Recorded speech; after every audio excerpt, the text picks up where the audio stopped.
অ্যাম্বুলেন্সের ঘটনা, রাইট? একটা ভৌতিক অ্যাম্বুলেন্স উনি বলছেন, অ্যাম্বুলেন্সটাই হন্টেড। ওনার কথা অনুযায়ী অ্যাম্বুলেন্সটাই হন্টেড। তো আমরা শুনবো তার কাছে সেই ঘটনাটি। এবং এই আপনার নামটা একটু প্লিজ বলবেন। হ্যালো লিসেনার, আমি জয়, আপনি ধানমন্ডি থেকে এসেছেন। আপনার যে ঘটনাটা ঘটেছিল সেই ঘটনাটা একটু জায়গাটা বলেন, যে কোথায় এই ঘটনাটা ঘটেছিল? এটা ঘটেছিল হচ্ছে চিটাগাংয়ের সীতাকুণ্ডতে। আমরা চলে যাই ঘটনায়। শিও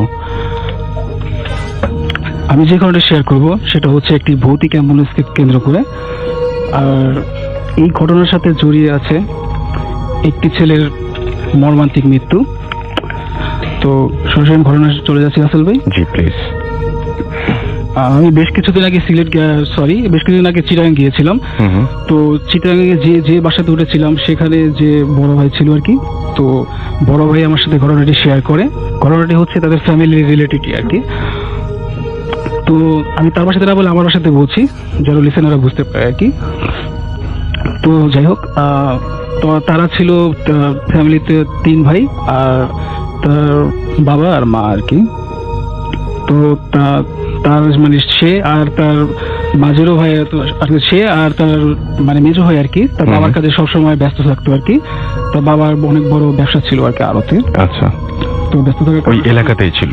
হ্যাঁ, ব্যস্ত থাকতো।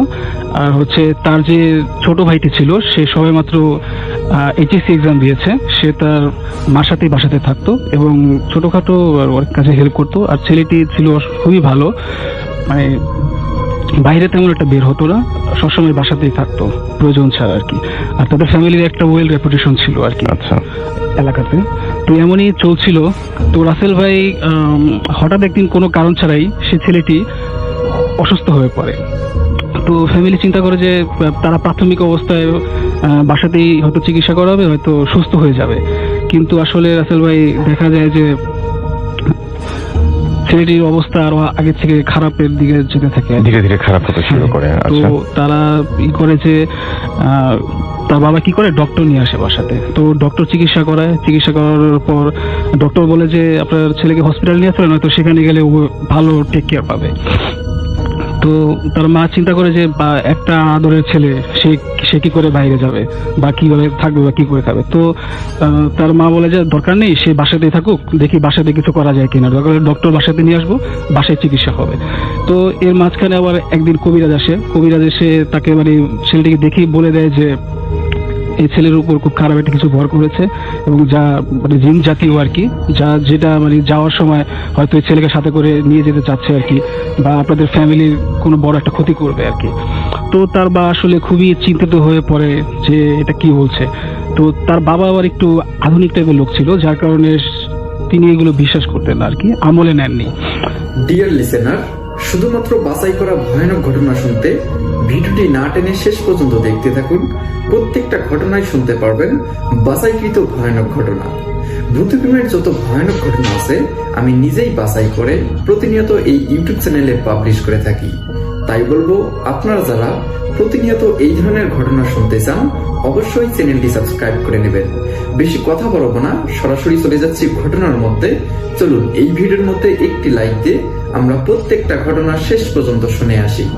তো তিনি ডক্টরের চিকিৎসাতে বিশ্বাসী ছিলেন আর কি। তো এমন কিছুদিন চলতে থাকে। তো ছেলেটি অসুস্থ হয়, আবার ভালো হয়, সুস্থ হয়, আবার ভালো হয়, এভাবে চলতে থাকে। তো একদিনের ঘটনা আছে ভাই। তো সেদিন ঘুরি বৃষ্টি হচ্ছিল, আর ঘুরি বৃষ্টি হচ্ছিল সারাদিনই। তো সন্ধ্যার দিকে ছেলেটি কোনো কারণ ছাড়াই খুবই অসুস্থ হয়ে পড়ে। এমন অসুস্থ হয় যে চোখ বড় বড় করে লম্বা লম্বা শ্বাস নিতে থাকে। তো তার বাসায় সবাই ভয় পেয়ে যায়। তো ছেলেটি বিছানাতেই থাকে। তো তাকে ঘিরে তার ফ্যামিলির লোকজন থাকে আর কি। তো তার বাবা চিন্তা করে যে আসলে এভাবে রাখা সম্ভব না, তাকে হসপিটালে নিয়ে যেতে হবে। তো রাসেল ভাই আসলে তখন বাইরে খুবই বৃষ্টি হচ্ছিল আর আকাশ কাঁপিয়ে বাজ পড়ছিল আর কি। তো সেই অবস্থায় হসপিটালে নিয়ে যাওয়া সম্ভব ছিল না। তো কি করে যে তার বাবা হসপিটালে ফোন করে যে একটা অ্যাম্বুলেন্স পাঠানোর জন্য। তো হসপিটাল থেকে কনফার্ম করা হয় যে অ্যাম্বুলেন্স পাঠানো হচ্ছে। তো রাসেল ভাই এখানে একটু অবাক করার বিষয় হচ্ছে কি এই যে 2 মিনিটের মাথায় মানে বাসার গেটে অ্যাম্বুলেন্স এসে হাজির হয়। আচ্ছা। তো বাসার সবাই আসলে খুবই অবাক হয়ে যায় যে এত তাড়াতাড়ি কিভাবে আসলো। কারণ বাসা থেকে যদি মাপ করা হয় যে আপনার হসপিটালের দূরত্ব হবে মিনিমাম 8 থেকে 9 মাইল দূরে, আর যদি আরো দ্রুতই আসে তাহলেও সময় লাগবে, কারণ বাসাতে আসতে হলে পেরোতে হবে অনেক আগাবাগা পথ, উঁচু নিচু পথ। তো যাই হোক, তারা এত কিছু চিন্তা না করে তো তারা সবাই মিলে বৃষ্টির মধ্যে ধরাধরি করে তো ছেলেটিকে অ্যাম্বুলেন্সে তোলে, এবং অ্যাম্বুলেন্সটি এবং মানে তার বাবা বলে যে ড্রাইভারকে বলে যে আপনি চলেন, ঠিক আছে, মানে তাড়াতাড়ি চলেন আর কি। তো তাদের ড্রাইভারের মানে এতই তারা রোগী কিনে ব্যস্ত ছিল যে তারা ড্রাইভারের চেহারা বা ফেস এমন কিছুই মানে তখন খেয়াল করেনি আসলে। তো তাদের ভিতরে একটা চিন্তা ছিল যে অ্যাম্বুলেন্স একজন বসে আছে, তিনি হচ্ছে অ্যাম্বুলেন্সের ড্রাইভার, এতটুকুই। তো অ্যাম্বুলেন্স চলছিল, তো তাদের কাছে মনে হলো যে অ্যাম্বুলেন্সটি খুবই মানে দ্রুত চলছে এবং সমান গতিতে চলছে। তো তাদের রাস্তায় কিন্তু আর আঁকা বাঁকা অনেক উঁচু নিচু পথ ছিল, যার কারণে অ্যাম্বুলেন্স কিন্তু রাসেল ভাই জাম্প করার কথা আর কি বারে বারে, কিন্তু আসলে এমন কোনো মানে একে বেঁকে যাওয়ার কথা, কোনো সময় স্লো করার কথা, কোনো সময় লাফানোর কথা, বাম্প হওয়ার কথা, সেরকম কিছু হচ্ছিল না। না, এমন কিছু হচ্ছিল না।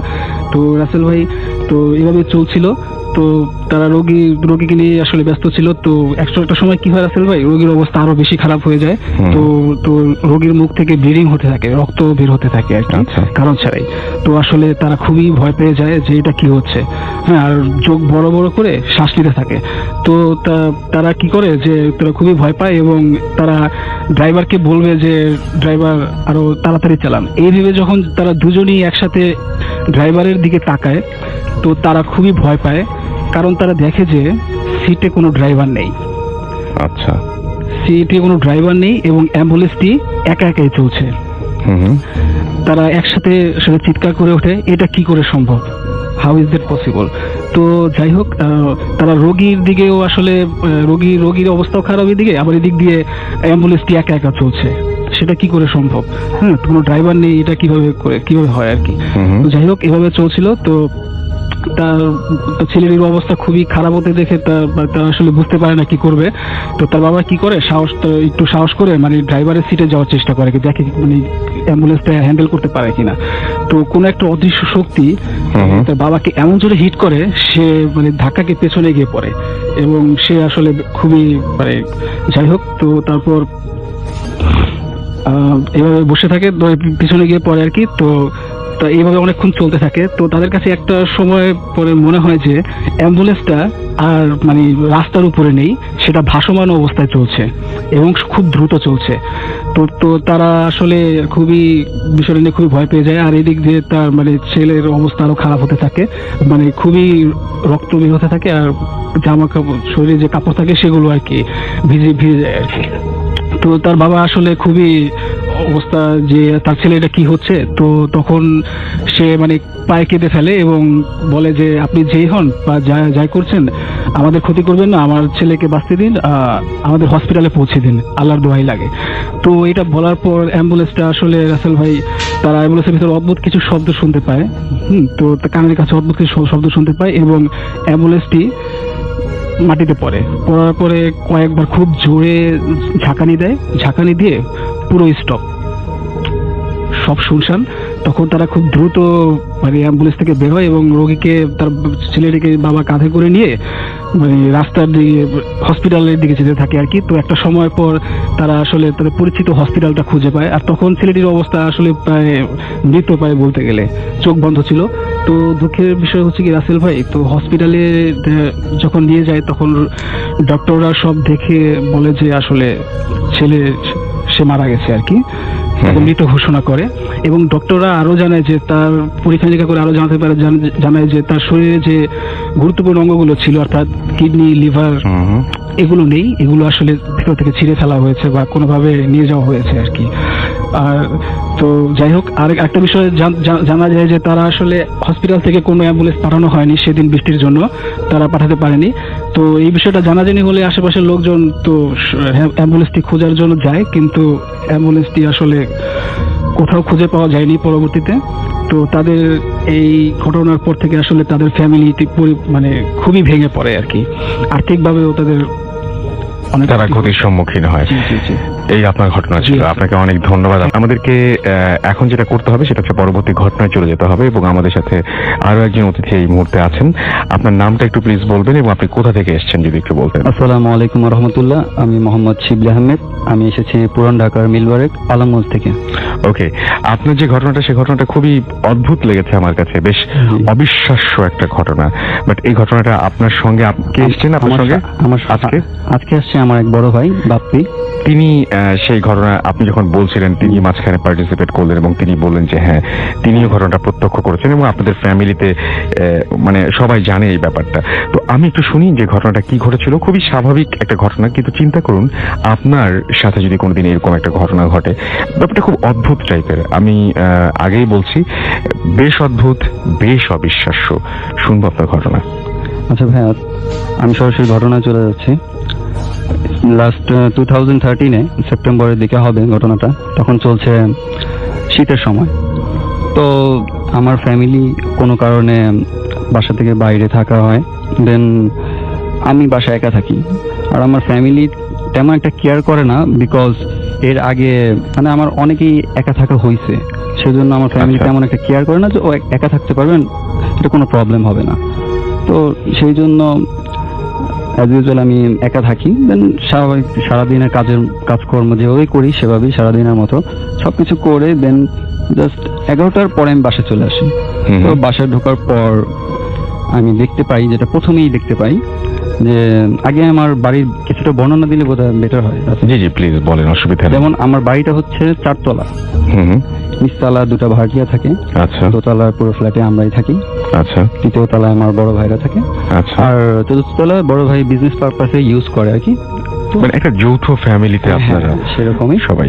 তো Okay. সেদিন আমি বাসায় ঢোকার পরে যে জিনিসটা দেখতে পাই, যে বাম পাশে যেই আমাদের ভাড়াটিয়াটা ঢোকার পর তো সেই গেটটা তালা।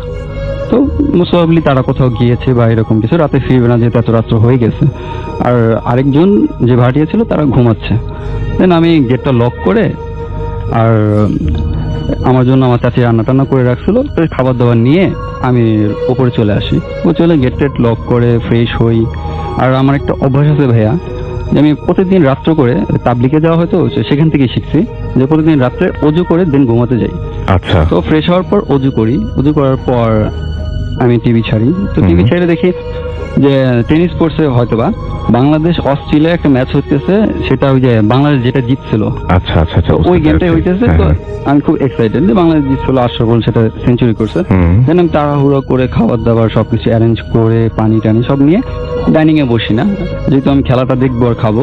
সো আমি বেডে চলে আসি। হুম, তো বসে খাইতেছি, খেলা দেখতেছি, এরকম একটা মোমেন্টে তখন আমার খাওয়ার মাঝপথে মানে আমার খাওয়ার যে ময়লাটা হুম, লাইক হাড্ডি টাইপের কিছু, আচ্ছা তো এই টাইপের কোনো কিছু যে ফেলবো, তো পুরনো ঢাকায় মানে চিরঞ্চি ইউজ করা হয় এগুলা ফেলার জন্য, তো বা বন প্লেট এই টাইপের কিছু। তো আমি সেটা আনতে ভুলে গেছি, যেহেতু আমি তাড়াহুড়া করে সবকিছু করতে হয়েছে আমাকে। হুম, তো ভুলে গেছি, এখন সেটা গিয়ে আনবো, এদিকে একটা এক্সাইটিং ম্যাচ চলতেছে। হুম, তো সেটা আপনার উঠতে দেখবো- ইচ্ছে করছিল না হ্যাঁ, আসলে। হ্যাঁ, উঠতে ইচ্ছে করতেছিল না।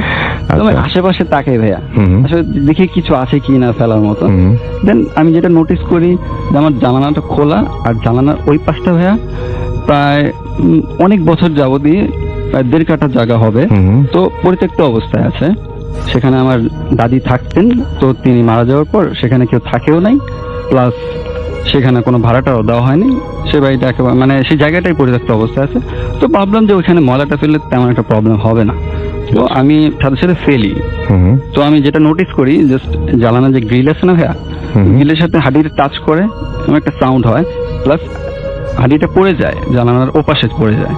তো ওপাশে পড়ে যায়, তো আমার আর ওইদিকে ভ্রুক্ষেপ না করে আমি এখন খেলা দেখতেছি। তো খেলা দেখার পর হঠাৎ করে জাস্ট মোস্ট প্রবাবলি 3 সেকেন্ড হবে, 3 সেকেন্ড পর জাস্ট একটা শক্ত একটা কিছু হাড্ডি টাইপের কোনো কিছু যদি আপনার প্লেটে, কাছের প্লেটে যদি মানে ছুঁড়ে মারে কেউ, সেক্ষেত্রে কিন্তু ভাই একটা আওয়াজ হবে। আচ্ছা দেন সেই আওয়াজটা আমি হ্যাঁ, পাই, সেটা স্বাভাবিক, খুব সেই আওয়াজটা আমি পাই। তো আমি সাথে সাথে নিচে তাকাই যে ও, কি হইলো। দেন আমি দেখতে পেলাম যে আমার প্লেটে একটা হাড্ডি, শুকনো হাড্ডি ভাইয়া, যেটা কিনা মানে খাওয়ার পরে একটা আর খাওয়ার আগে যেটা প্লেটে থাকে সেটা কিন্তু হুম। ডিফারেন্টটা আইডেন্টিফাই করা যায়, হুম, হুম, হুম, হুম। শুকনো হাড্ডিটা। তো আচ্ছা। তারপরে আমি তেমন এটা মাথায় নিই না যে হইতে পারে এটা আমার আরো যে মাংসগুলো ছিল সেটাই হইতে পারে, হাড্ডিটা আমি যেটা ফেলছি সেটা ওইটা না। হুম, হুম। দেন আমি আর এটা চিন্তা করি না, দেন সেই হাড্ডিটা নিয়ে আমি আবারও সেম কাজটা করি।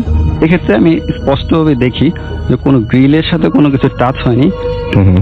গ্রিলের যে গ্যাপটা হুম। সেই গ্যাপ দিয়ে ডাইরেক্টলি চলে গেল, মানে পার হয়ে গেল পার আর হয়ে কি। গেল। হ্যাঁ, তারপরে দেন আমি মানে কিছুক্ষণ মানে ওইদিকে তাকাই, হুম, অনুভব করার চেষ্টা করি যে সামথিং কিছু হইতেছে কিনা, বাট তেমন কোনো কিছু সাড়া না পায়া জাস্ট 3 সেকেন্ড পর আমি আবার খেলা দেখতেছি। হুম, হুম। খেলা দেখার পর জাস্ট মোস্ট প্রবাবলি 8 থেকে 10 সেকেন্ড হবে, এরপর আমি সেম আওয়াজটা পাই, প্লেটে লাগার যে আওয়াজটা। আচ্ছা। এবার একটু জোরে, প্রথমবার একটু আস্তে সাউন্ড, এখন একটু মানে যে জোরে মারলে যে আওয়াজটা একটু বেড়ে যাবে না, হুম, হুম, হুম। সেই টাইপের আওয়াজটা। তো সেই আওয়াজটা পাই আমি, দেন আবারও তাকাই, সেম কাহিনী, হাড্ডিটা ওইরকম শুকনো আমার প্লেটে আছে। এবার আমি একটু মাথা ঘামাই যে এটা কি হলো, হুম, হুম। হয়তো বা নিচে থেকে কেউ আমাকে, কোনো মানুষ হয়তো বা ছুঁড়ে মারতে পারে, এরকম একটা কিউরিওসিটি নিয়ে আমি সাথে সাথে জানালার পাশে যাই এবং সব দিকটা যতটুকু পর্যন্ত দেখা যাচ্ছিল সব দিকটা সার্চ করি। তো আমি যেটা দেখতে পাই যে শীতের রাত্রে যেরকম একটা নিস্তব্ধতা, একটা যে কুয়াশা যে উড়ে বেড়ায়, সেরকম একটা মনোরম পরিবেশ, একেবারে ঠান্ডা পরিবেশটা, সেখানে মানে কেউ আসার কোনো মানে উপস্থিতি কোনো বোঝা চান্সই যাচ্ছে নাই একদম। চান্সই নেই। হ্যাঁ। তো এরকম দেখি, তা মনে মনে ভাইবানি হয়তোবা কেউ হয়তোবা আমার সাথে ফাজলামো করছে, হুম। হয়তোবা জানে যেহেতু আমি বাসায় একা। আর অন্য দিন থেকে ভাইয়া এই ব্যাপারটা একটু আলাদা যে আমি একা, হুম, হুম। কারণ অন্যান্য দিনে আমি যখন একা থাকি দেন তৃতীয় তলায় হয়তো ভাইয়েরা থাকে, নিচতলা ভাড়াটিয়া গুলো থাকে। হুম। আর এটা একটু ডিফারেন্ট কেন, দোতলায় তো আমাদের বাসায় কেউ নাই, সে সাথে ভাইয়ারাও কেউ নাই, হুম। আর চারতলা তো কেউ থাকেই না, সেখানে ভাইয়া বিজনেস পারপাসে এই ইউজ করে। হুম। দেন নিচের একটা ভাড়াটিয়া নাই, একজন আছে, তাও গেট লক। হুম। বুঝতেই পারতেছেন যে পুরোটা বাড়িতে হয়তো বা একটা ভাড়াটিয়া ছাড়া চারতলা বিল্ডিং এ আমি একা। একদম। তো মাস্ট বি আমি এটা থিঙ্ক করে নিছি যে এই সুযোগটা হয়তো বা কেউ নিছে হুম, হুম। আমাকে ভয় দেখানোর জন্য, বা এরকম কোন ইনটিউশন তার ভিতরে আছে, সে এইভাবে করতে পারে। তো ব্যাপারটা এইভাবে নিছি, কারণ আমার রাত্রিতে পার করতে হবে একা, আমি ভয় পেলে তো চলবে না। তো হুম। এইভাবেই নিছি ব্যাপারটা। তো এইভাবে নেওয়ার পর দেন আবার সেই হাড্ডিটা যখন আমি দেখি, দেন আবার আমি ছুঁড়ে মারি। আচ্ছা। ও এটা বলছি ভাইয়া। হুম। তো ছুঁড়ে মারার পর যখন আসলো আমি দেখলাম কেউ নেই, দেন আমার মাথায় একটা কিউরিওসিটি কাজ করে যে হাড্ডিটা যখন আমি মারলাম সেই হাড্ডিটা ফেরত আসলো। হুম। সেটা হয়তো বা পসিবল কোনোভাবে, যে আমি মারলাম সে কোনোভাবে এটা খুঁজে বা সেম জিনিসটাই আমারে মারলো, বা এটা কোইন্সিডেন্টলি আমার প্লেটে এসে পড়লো, এটাই হইতেই পারে। হুম। বাট এমন কিছু কি করা যায় যেটা কোনো মানুষের পক্ষে সেটা সম্ভব না?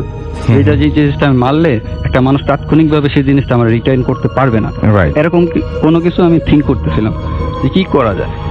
দেন ওই ইতিমধ্যে ভাই আমার খাবারের রুচি চলে গেছে, আমি আর খাবো না। দেন আমি প্লেটে হাত ধুয়ে ফেলছি।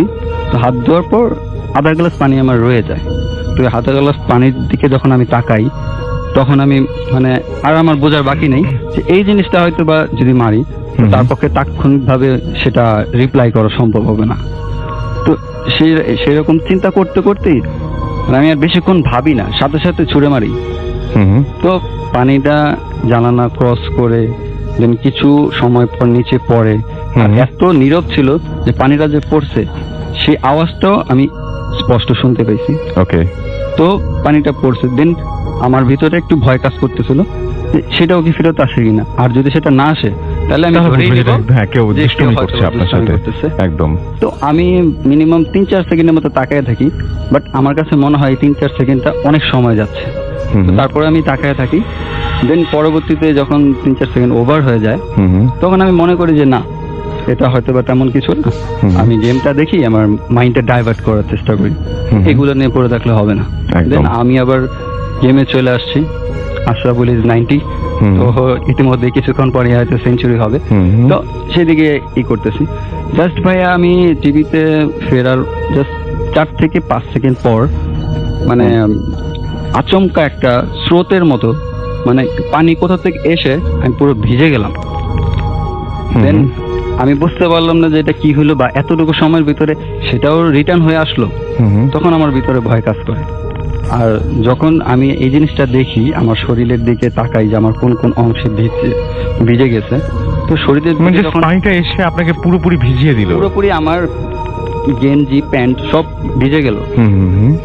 দেন ভাইয়া আমি দেখলাম যে কোথায় কোথায় ভিজছে, বা ওইদিকে আপনার গায়ে যদি কেউ পানি মারার নামাজ দেখবেন একদম। যে কোথায়। দেন আমি দেখলাম, বাট দেখার পরেই ভাই আমি স্টান্ড হয়ে গেলাম যে এ কি, মারলাম পানি বাট আমার শরীরটা সম্পূর্ণ ভিজে লাল হয়ে আছে। আমি এখন আমার গায়ে ভাইয়া পশম দাঁড়ায় যেতেছে যে মানে এটা কিভাবে পসিবল। এতক্ষণ তো আমি ফানিলি নিতেছিলাম ব্যাপারটা যে হয়তো বা কেউ আমার সাথে দুষ্টামি করতেছে, বাট এইটা কি হলো, সেটাই। বা কেন হইলো, আমি কোনো কিছুই মিলাইতে পারতেছিলাম না ভাইয়া। তখন আমি ভাবলাম যে জিনিসটা কি। আর ওই জিনিসটা আসার পর থেকে আমার শরীরটা এতটাই ভারী হতে শুরু করলো, আমি মানে একেবারে জমে গেছি, লাইক আমি নড়াচড়া করতে পারতেছি না, আমি মানে জমেও গেছি, প্লাস আমি এত ওয়েটফুল হয়ে গেছি, মানে আমি লড়তে পারতেছি না। তখন আমি শরীরের জাস্ট একটু হাত দিয়ে কাপড় থেকে হাতে নিয়ে জাস্ট গন্ধটা, স্মেলটা শোকার চেষ্টা করি যে আলটিমেটলি জিনিসটা কি। তখন আমি ক্লিয়ারলি বুঝতে পারি যেটা একটা একেবারে তাজা রক্তের একটা স্মেল, একেবারে বাজে একটা স্মেল। আর আমার শরীরে প্রচুর গরম লাগতে থাকে, আসলে যে তাজা রক্তর যে একটা গরম একটা ভাব আছে সেটা কিন্তু অনুভব করা যায়। যে সাথে সাথে যখন আমরা কোরবানির সময় গরু কোরবানি দিই, তখন সাথে সাথে যে রক্তটা বের হয় সেটা কিন্তু ভাই একটু হলো গরম থাকে, টাটকা রক্তটা যেটা, তো সেই রকম একটা কিছু ফিল করি। সেই জিনিসটা দেখার পর আর বেশি মানে যে গন্ধটা যখন শুকলাম, তখনই মানে মানে কেমন যেন একটা নেশার ঘোরের মতো আমার সব কিছু গোলায় যেতেছিল। আচ্ছা। আমি দেখতেছিলাম আমার টিভি, আমার ফ্যান আমার মাথার চারিদিকে এরকম ঘুরতেছে। আপনি অসুস্থ বোধ করছিলেন? একেবারে আমি আমার সাউন্ড গুলা ভারী হয়ে যেতেছে, আমি মানে এরকমই করতেছি। আর মাইন্ডে আমার চলতেছিল এই যে স্টেপ বাই স্টেপ ঘটনাগুলো ঘটতেছে, ছুড়ে মারলাম আসলো, পানি মারলাম আসলো, এই ঘটনাগুলো মানে 3টা স্টেপে রিক্যাপের মতো আমার সার্কেলের মতো আমার মাথায় ঘুরতেছে, ফরওয়ার্ড টাইপের, মানে তাড়াতাড়ি তাড়াতাড়ি যে এটার পর এটা হইতেছে, এটার পর এটা হইতেছে। আলটিমেটলি সব কোনো কিছু একসাথে আমার মাথায় চাপে বসলো, সব কিছু একসাথে আমি ফিল করা শুরু করলাম। আর তখনই আমি এত অস্বস্তি বোধ করলাম যে এনি টাইম এনি হাও আমি হয়তো বা সেন্সলেস হয়ে যাবো, নয়তো হয়তো বা মারা যাবো, এরকম একটা ফিল। দেন আমি তখন চিন্তা করি যে হায়াত মতো আল্লাহর হাতে, হয়তো বা হায়াত থাকলে মরবো না, বাট এরকম একটা শখ যদি আমার মাইন্ডে এফেক্ট করে, হতে পারে আমি মানসিক বিকারগ্রস্ত হয়ে যেতে পারি। তো আমি হয়তো বা এখানে থাকলে কিছু না কিছু একটা হবে, সামহাও আমি যদি এখান থেকে একটু বের হয়ে বা অন্য কোথাও চলে যেতে পারি, হয়তো বা আমি বাঁচতে পারি। তো এরকম একটা ইনটিউশন আমার ভিতরে কাজ করে যে হয়তো বা আমি বের হয়ে গেলে বাঁচবো। দেন আমি অনেক চেষ্টা করি চিৎকার করার, বা চিৎকার করতেছি, আমার চিৎকার আমি শুনতে পাইতেছি না, অন্য কেউ শুনতে দূরের কথা, আমার চিৎকার আমি শুনতে পারতেছি না। দেন আমি অনেক জোরে দৌড়ানোর চেষ্টা করতেছি, আমার শরীর এতটাই ভারী হয়ে গেছিল যে আমি জোরে দৌড়াতে পারতেছি না। কিন্তু আস্তে আস্তে আস্তে আস্তে যখন আমি চেষ্টা করতে লাগলাম তো একটু একটু মুভ করতে পারতেছিলাম।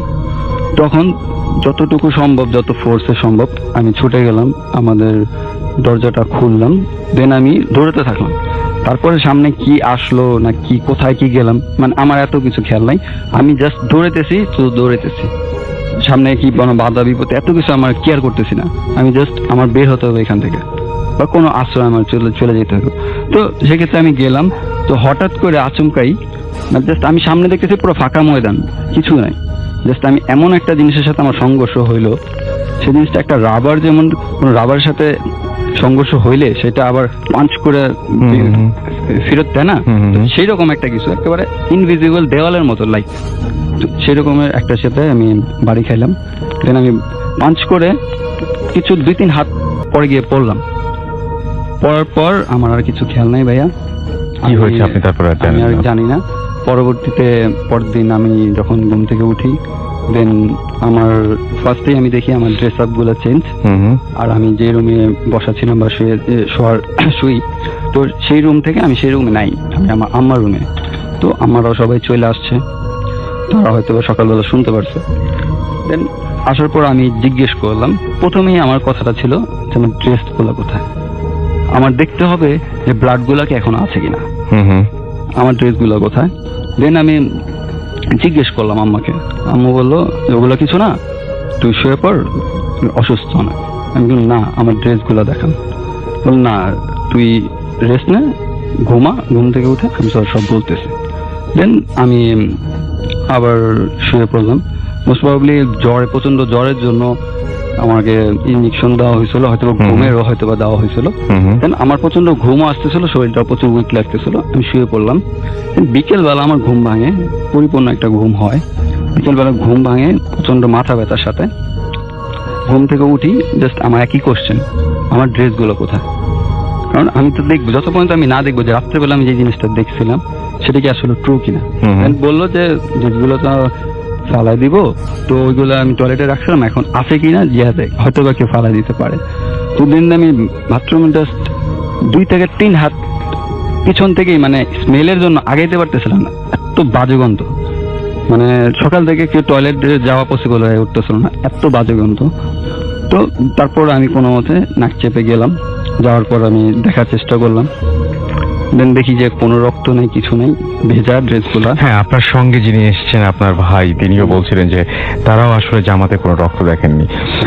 তো যাই হোক, এই ছিল তো মোটামুটি আপনার ঘটনা। এই ছিল। আর পরবর্তীতে এটা আমি যখন সুস্থ হই পুরোপুরি, তখন আমি মানে এই জিনিসটা কিভাবে হইলো, কেন হইলো, এই জিনিসটা খোঁজার জন্য আমি একটু ট্রাই করি। ইভেন আমি তাবলিগ জামাতে যাওয়ার ফলে আমার ফরিদাবাদ মাদ্রাসা কিছু অনেক বুজুর্গদের সাথে পরিচয় হয়। তো তারা কি এই ব্যাপারগুলোকে ডিফাইন করতে পারতো, তো তারা কি বলেছেন একটু বলেন আমাদেরকে। তো আমি পরবর্তী ফোনে কন্ট্যাক্ট করি যে আমার সাথে তো এরকম একটা ইনসিডেন্ট হয়ে গেছে, তো ভাই আপনার সাথে আমি একটু কথা বলতে চাই। সেটা বুঝলাম, কি বলেছেন তারা সেটা শুনতে যাচ্ছি। ঠিক আছে, তার সাথে বললাম, দেন পুরো ঘটনা বলার পর তারা বলল যে ইতিপূর্বে কি এরকম কোনো ইনসিডেন্ট হয়েছে বা কারো কোনো ক্ষতি হয়েছে। আমি বললাম যে না, তেমন কোনো ক্ষতি হয়নি।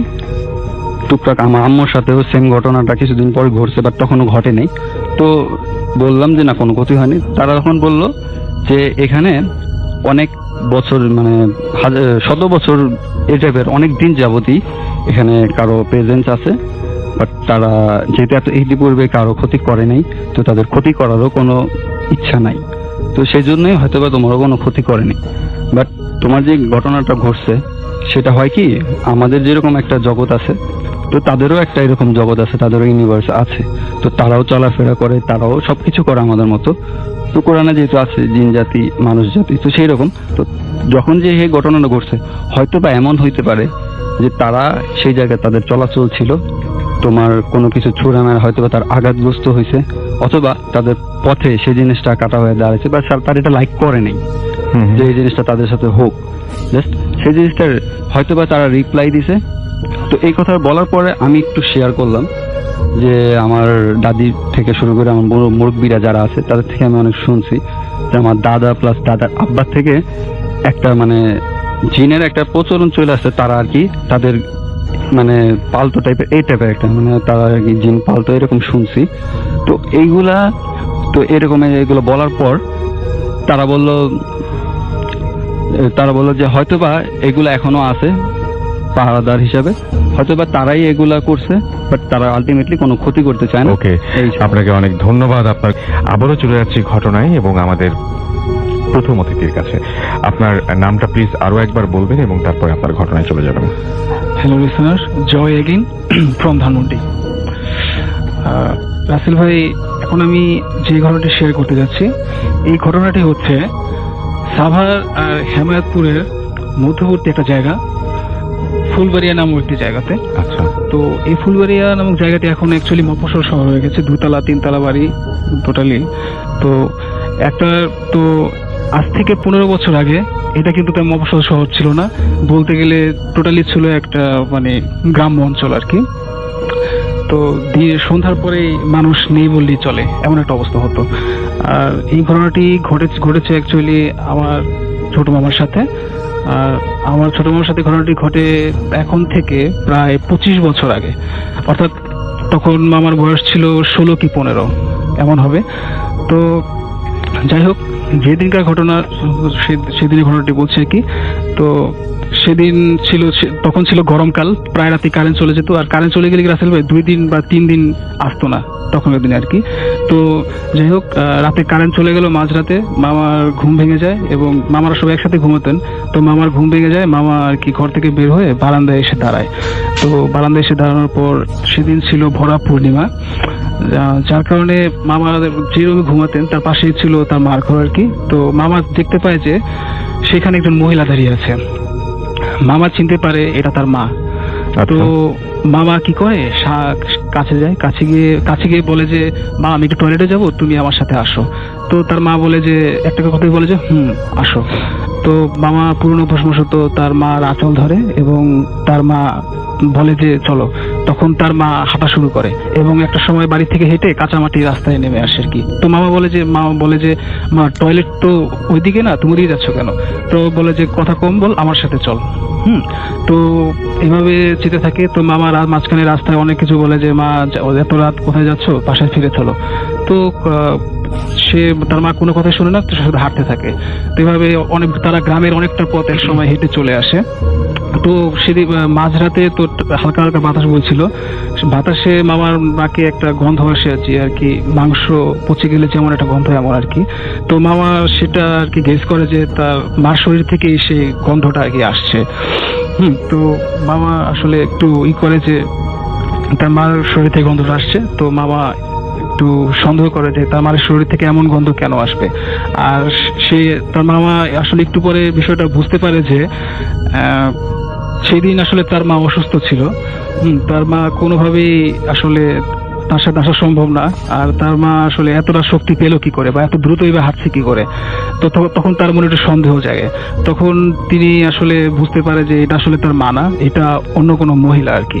তো আসলে তখন তার বুঝতে পারাটা আসলে রাসেল ভাই একটু দেরি হয়ে গিয়েছিল। আসলে ততক্ষণে সেই মহিলা মামার হাতটা শক্ত করে ধরে ফেলেছে এবং প্রায় একটা পর্যায়ে টেনে টেনে নিয়ে যাচ্ছিল। মামা আকুতি বিনতি করছিল যে আমাকে ছাড়েন, আমি বাসায় যাবো, হয়তো আমাকে বাসায় দিয়ে আসেন। তো সে ছিল কি রাসেল ভাই, মানে একটু পথের একটু সামনেই ছিল একটা বিশাল আম বাগান। তো মানে তখনকার মানে গ্রামের লোকজন সেটাকে আমবাগ বলে জানতো, আর সেটা নিয়ে অনেক ধরনের ভৌতিক অভিজ্ঞতার ঘটনা আছে আর কি। তো যাই হোক, একটা সময় পর মামাকে প্রায় টেনে টেনে সেই বাগানের দিকেই নিয়ে যাওয়া হয়। আর মামা আসলে প্রায় টেনে হেঁচে নিয়ে যাওয়া হয়। আর মামা শুনতে পায় যে দূরের যে কুকুরগুলো বা গাছের যে পেঁচা বা বাদুড়, সেগুলো অদ্ভুতভাবে শব্দ করছিল। তো মামা আসলে বুঝতে পারে যে তার সাথে ভয়ঙ্কর কোন একটা ঘটনা হতে যাচ্ছে। তো একটা সময় পর মামাকে পুরো টেনে হিঁচড়ে বাগানের ভিতরে একটা ডোবা ছিল আর কি। তো সেই ডোবার কাছাকাছি নিয়ে যাওয়া হয়। তো মামা আসলে অনেক আকুতি বিনতি করে, তো তাও মামাকে আগে ছাড়া হয় না।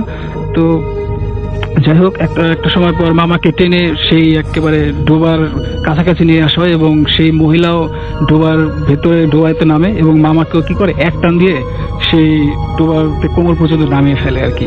তো রাসেল ভাই তখন আসলে মামার গায়ে একটু শক্তিও ছিল না, মামা শুধু তাকিয়ে তাকিয়ে দেখছিলেন। তো যাই হোক, মহিলা একটা সময় পর মামার দিকে এবার পুরোপুরি ঘুরে দাঁড়ালেন। আর মামা মানে যা দেখলেন, মানে খুবই আসলে ভয় পেলেন। তার জীবনে তিনি আসলে এত ভয় পাননি। তিনি দেখলেন যে সেটা আসলে মানুষ না, সেটা অন্য কিছু, যার মুখটা কুচকুচে কালো পুড়ে যাওয়া একটা মুখ, আর চোখে কোটরে কোনো চোখ নেই, আর মুখ দিয়ে অনেক মানে গলগল করে কিছু একটা বের হচ্ছে, চুলগুলো এলোমেলো। দেখলেই বোঝা যায় যে বহুদিন কবরে পুঁতে যাওয়া কোনো একটা লাশ উঠে এসেছে আর কি, এমন একটা ব্যাপার। তো মামা খুবই ভয় পায় এবং তার সেন্সলেস হয়ে যাওয়ার মতো অবস্থা। তো সেটা মামাকে টেনে পুরো আরো ডোবার ভেতরে নিয়ে যায় আর কি, বুক পর্যন্ত নামিয়ে ফেলে। তো মামা আসলে তখন সেন্সলেস হওয়ার আগে একটুই হয় যে তার কাঁধে কেউ একজন হাত রেখেছিল আর কি, এতটুকু মামা বুঝতে পারে। তারপর মামা আর কি অজ্ঞান হয়ে যায়। তো মামার যখন আর কি সকালে ঘুম ভাঙে, তো সে নিজেকে তার বিছানায় আবিষ্কার করে এবং দেখে যে তার মা পাশে বসে আছে এবং গ্রামের কিছু মুরব্বীও সেখানে বসে আছে। তো যাই হোক, মামা জিজ্ঞেস করে যে সে কিভাবে বেঁচে ফিরলো। তখন তার মা বলে যে ওই আমবাগানের পাশে একটা মন্দির ছিল, যেখানে এক পুরোহিত ছিল, যেখানে পুজো টুজো দেওয়া হতো আর কি, এক পুরোহিত থাকতো আর কি। তো পুরোহিত রাতের বেলা শব্দ শুনে, তো সেই চিৎকারের শব্দ শুনে অনুসরণ করে আমবাগানের ভেতরে ঢুকে এবং সেখানে সেই ডোবাতে মামাকে আর কি ডুবত অবস্থায় পায় এবং মামাকে টেনে তোলে আর কি। তো বলে এরপর থেকে আর কি বাবা আর কি খুবই অসুস্থ হয়ে যায়। তো মামা অসুস্থ হয়ে যাওয়ার পরে আসলে রাসেল ভাই এখনো মাঝে মাঝে মাঝে একটা সময় মামা অসুস্থ থাকে। এই ছিল রাসেল ভাই আমার ঘটনা। অনেক ধন্যবাদ আপনাকে। হাই লিসেনার্স, আমি জাপান থেকে বলছি। আমি জাপানের টোকিও শহরের একটি বিশ্ববিদ্যালয়ে পিএইচডিতে অধ্যয়নরত আছি। তো আমি যখন এখানে পিএইচডিতে এনরোল করি, তখন আমি টোকিওর নেরিমাকু সিটিতে নেরিমে স্টেশনের পাশেই একটা শেয়ার্ড হাউসে উঠি।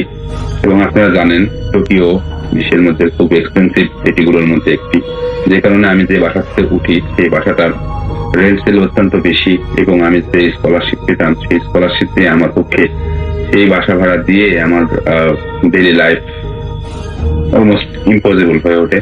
সেজন্য আমি চিন্তা করি যে কোনো বেটার অ্যাকোমোডেশন কম ভাড়ায় পাওয়া যায় কিনা। সেজন্য আমি মনে মনে একটা বাসা খুঁজতে থাকি। বাসা খুঁজতে খুঁজতে আমি দেখি যে আসলে নেরিমাকু সিটিতে বাসা ভাড়া এরকমই। আমি আমার পছন্দের মতো বাসা কিন্তু কম ভাড়ায় আমি কিছুতেই খুঁজে পাচ্ছিলাম না। এভাবে আমি খুঁজতে থাকি, খুঁজতে খুঁজতে এক সময় আমি পেয়ে যাই একটা বাসা, যে বাসাটা অনেকটা পুরাতন একটা বাসা, যে বাসার ভিতরে ছিল একটি কমলা বাগান এবং সেখানে কিছু পাড়ঝাড়ের মতো ছিল এবং সেই ওয়াল বেয়ে বেশ শিকড়ের মতো অনেক বোঝা যায় যে বাসাটা অনেকদিন থেকে অবৈধ। তো আমি একদিন দেখলাম যে সেই বাসায় লেখা টু লেট, তার মানে সেখানে আমি উঠতে পারবো। তো সেজন্য আমি একদিন সেই বাসায় গেলাম এবং সেই বাসার মালিকের সঙ্গে কথা বললাম এবং আমি আশ্চর্য হলাম, ভাড়া অত্যন্ত কম। আমি আগে যে বাসায় ছিলাম এই বাসার সমপরিমাণ সুবিধা, কিন্তু এখানে ভাড়াটা জাস্ট এখানকার চেয়ে অর্ধেক। আমি মনে মনে খুশি হলাম। খুশি হয়ে আমি পরের মাসেই এই বাসায় উঠে গেলাম। উঠে যাওয়ার ফলে ভালো যাচ্ছিল। আমাদের বাসাটা ছিল একটা শেয়ার টাইপের বাসা, যেখানে 4টা রুম ছিল। 4টা রুমে আমরা 3 জন গেস্ট ছিলাম আর কি। তো আমার রুমটার সাথে একটা বাথরুম ছিল, অ্যাটাচ বাথরুম, এবং কিচেনটা ছিল আমাদের কমন কিচেন। এবং আমার রুমের মধ্যে ছিল একটা ছোট্ট সিঙ্গেল খাট, একটা টেবিল, একটা ওয়ার্ডরোব এবং একটি ফ্রিজ। তো আমার প্রথম দিকে বাসায় ভালোই লাগতো, কোনো সমস্যা হয়নি। তো 1 সপ্তাহ কি 2 সপ্তাহ যেতে আমি খেয়াল করলাম যে আমার রুমের মধ্যে কিছু মুভমেন্ট আমি রাতের বেলা দেখতে পাই। মুভমেন্টটা কেমন? রাতের বেলা আমি শুয়ে আছি, আমার যে স্টাডি টেবিলটা আছে, স্টাডি টেবিলের জায়গাতেই থাকার কথা, কিন্তু আমি রাত্রে স্টাডি টেবিলে স্টাডি করে এসে বিছানায় শুই, কিন্তু সকালবেলা উঠে দেখি স্টাডি টেবিলটা ওখানে নেই। স্টাডি টেবিলটা আমার খাটের সাথে জাস্ট খাট বরাবর সেখানে স্টাডি টেবিলটা। তো আমি প্রথমে ভাবি যে এটা মনে হয় আমার ভুল বা এরকম কিছু, তো আমি পাত্তা দিই না। এভাবে আমি পরে 2-3 দিন পরে আবার দেখি হ্যাঁ টেবিলটা আবার মুভ করছে, এখান থেকে চলে আসছি। এভাবে দেখি প্রায় টেবিলটা মুভ করে। তো আমি চিন্তা করলাম যে আমি এভাবে থাকবো না, আমি পরীক্ষা করবো আসলে কি ঘটনাটা ঘটে। সেজন্য আমি কি করলাম, একদিন রাত্রে আমি আমার লাইটার এবং সিগারেট প্যাকেটটা আমার ট্রাউজারের পকেটে নিয়ে লাইটটা বন্ধ করে দিয়ে আমি জাস্ট জেগে থাকলাম, কিন্তু চোখ বন্ধ করে থাকলাম। তখন রাত প্রায় 2টো হবে। 2টোর দিকে আমি জাগা আছি, কোনো কিছু হয় না, কোনো রাত যখন প্রায় 3টা বাজে, তখন আমি দেখলাম একটা সাউন্ড, শর্ট একটা শব্দ রুমের ভিতরে। তো আমি তখন সেটাকে পাত্তা দিলাম না, কিন্তু তারপরে আমি যেটা দেখলাম সেটা হলো যে আমাদের স্টাডি টেবিলটা জাস্ট ভেসে চলে আসছে আমার দিকে। আমি খুবই ভয় পাচ্ছিলাম, কিন্তু তবুও আমি খুব চুপ করেছিলাম যে আমি সবটা আমাকে দেখতে। তারপর ধীরে ধীরে স্টাডি টেবিলটা এসে যেখানে প্রতিদিন থাকে সেখানে স্থির হলো। তখন আমি জাগ করলাম, কে বলে চিৎকার দিয়েছি, আর সঙ্গে সঙ্গে আমি একটা মহিলার আর্তনাদের মতো একটা কণ্ঠ শুনতে পেলাম। জাতীয় একটা শব্দ হলো। শব্দ হওয়ার পরে আমি লাইট জ্বালালাম, লাইট জ্বালিয়ে আমি কিছু দেখতে পেলাম না, কিন্তু আমি জাস্ট দেখলাম যে আমার পড়ার টেবিলটা পড়ার জায়গায় নেই, জাস্ট টেবিলটা এসে আমার খাটের এখানে লেগে। আমি এতে খুবই ভয় পাই এবং ভয় পেয়ে আমি জাস্ট একের পর এক সিগারেট শেষ করতে থাকি এবং আমি ভোর হলে জাস্ট সেখান থেকে সেই বাসা থেকে কিছু না খেয়ে আমি বের হয়ে যাই এবং আমি খুব তাড়াতাড়ি আমার ইউনিভার্সিটি চলে যাই। ইউনিভার্সিটি থেকে ফিরেই আমি মালিককে বলি আমি বাসাতে আর থাকবো না, তো উনি বললেন কেন কেন, তখন আমি মালিককে সব খুলে বললাম। তখন মালিক বললো যে সেই রুমে নাকি একটা মেয়ে আগে ভাড়া থাকতো, সেই রুমের যে জায়গাটাতে আমার টেবিলটা এসে স্থির হয় সেখানে সে গলায় ফাঁস দিয়ে আর কি আত্মহত্যা করছিল। তারপর থেকে এই বাসাটা পুরো অবস্থায় ছিল। প্রায় 10 বছর পরে আবার সে ভাড়ার জন্য দিয়েছে, কিন্তু সেই উৎপাদটা এখনো থেকেই গেছে আর কি। তো আমি আর সেখানে থাকতে পারলাম না। আমি জাস্ট সেদিনই আমি আমার এক বন্ধুর সাথে থাকলাম, বা পরের দিন আমি সেই বাসা ত্যাগ করে আমি আবার আমার পূর্বের বাসায় এসে আছি। এখন থেকে আমার আর কোনো সমস্যা হয়নি। ধন্যবাদ রাসেল ভাই। এই মুহূর্তে যে অতিথি আমাদের সঙ্গে রয়েছেন তিনি অনেক কিছুই আগে থেকে বুঝে ফেলতে পারেন, সেরকম একটা ব্যাপারই তিনি আমাদেরকে বলছিলেন। এবং তিনি কিভাবে সেই ঘটনাটা শুরু হলো সেটা তার কাছ থেকে শুনবো। কবে থেকে তিনি বোঝা শুরু করলেন, কি ব্যাপার তিনি বুঝতে পারতেন। যে ব্যাপারটা হচ্ছে যে অনেক সময় আমরা স্বপ্ন দেখি, স্বপ্নতে আমরা অনেক কিছু আভাস পাই, কিন্তু ওনাটা একটু ব্যতিক্রম।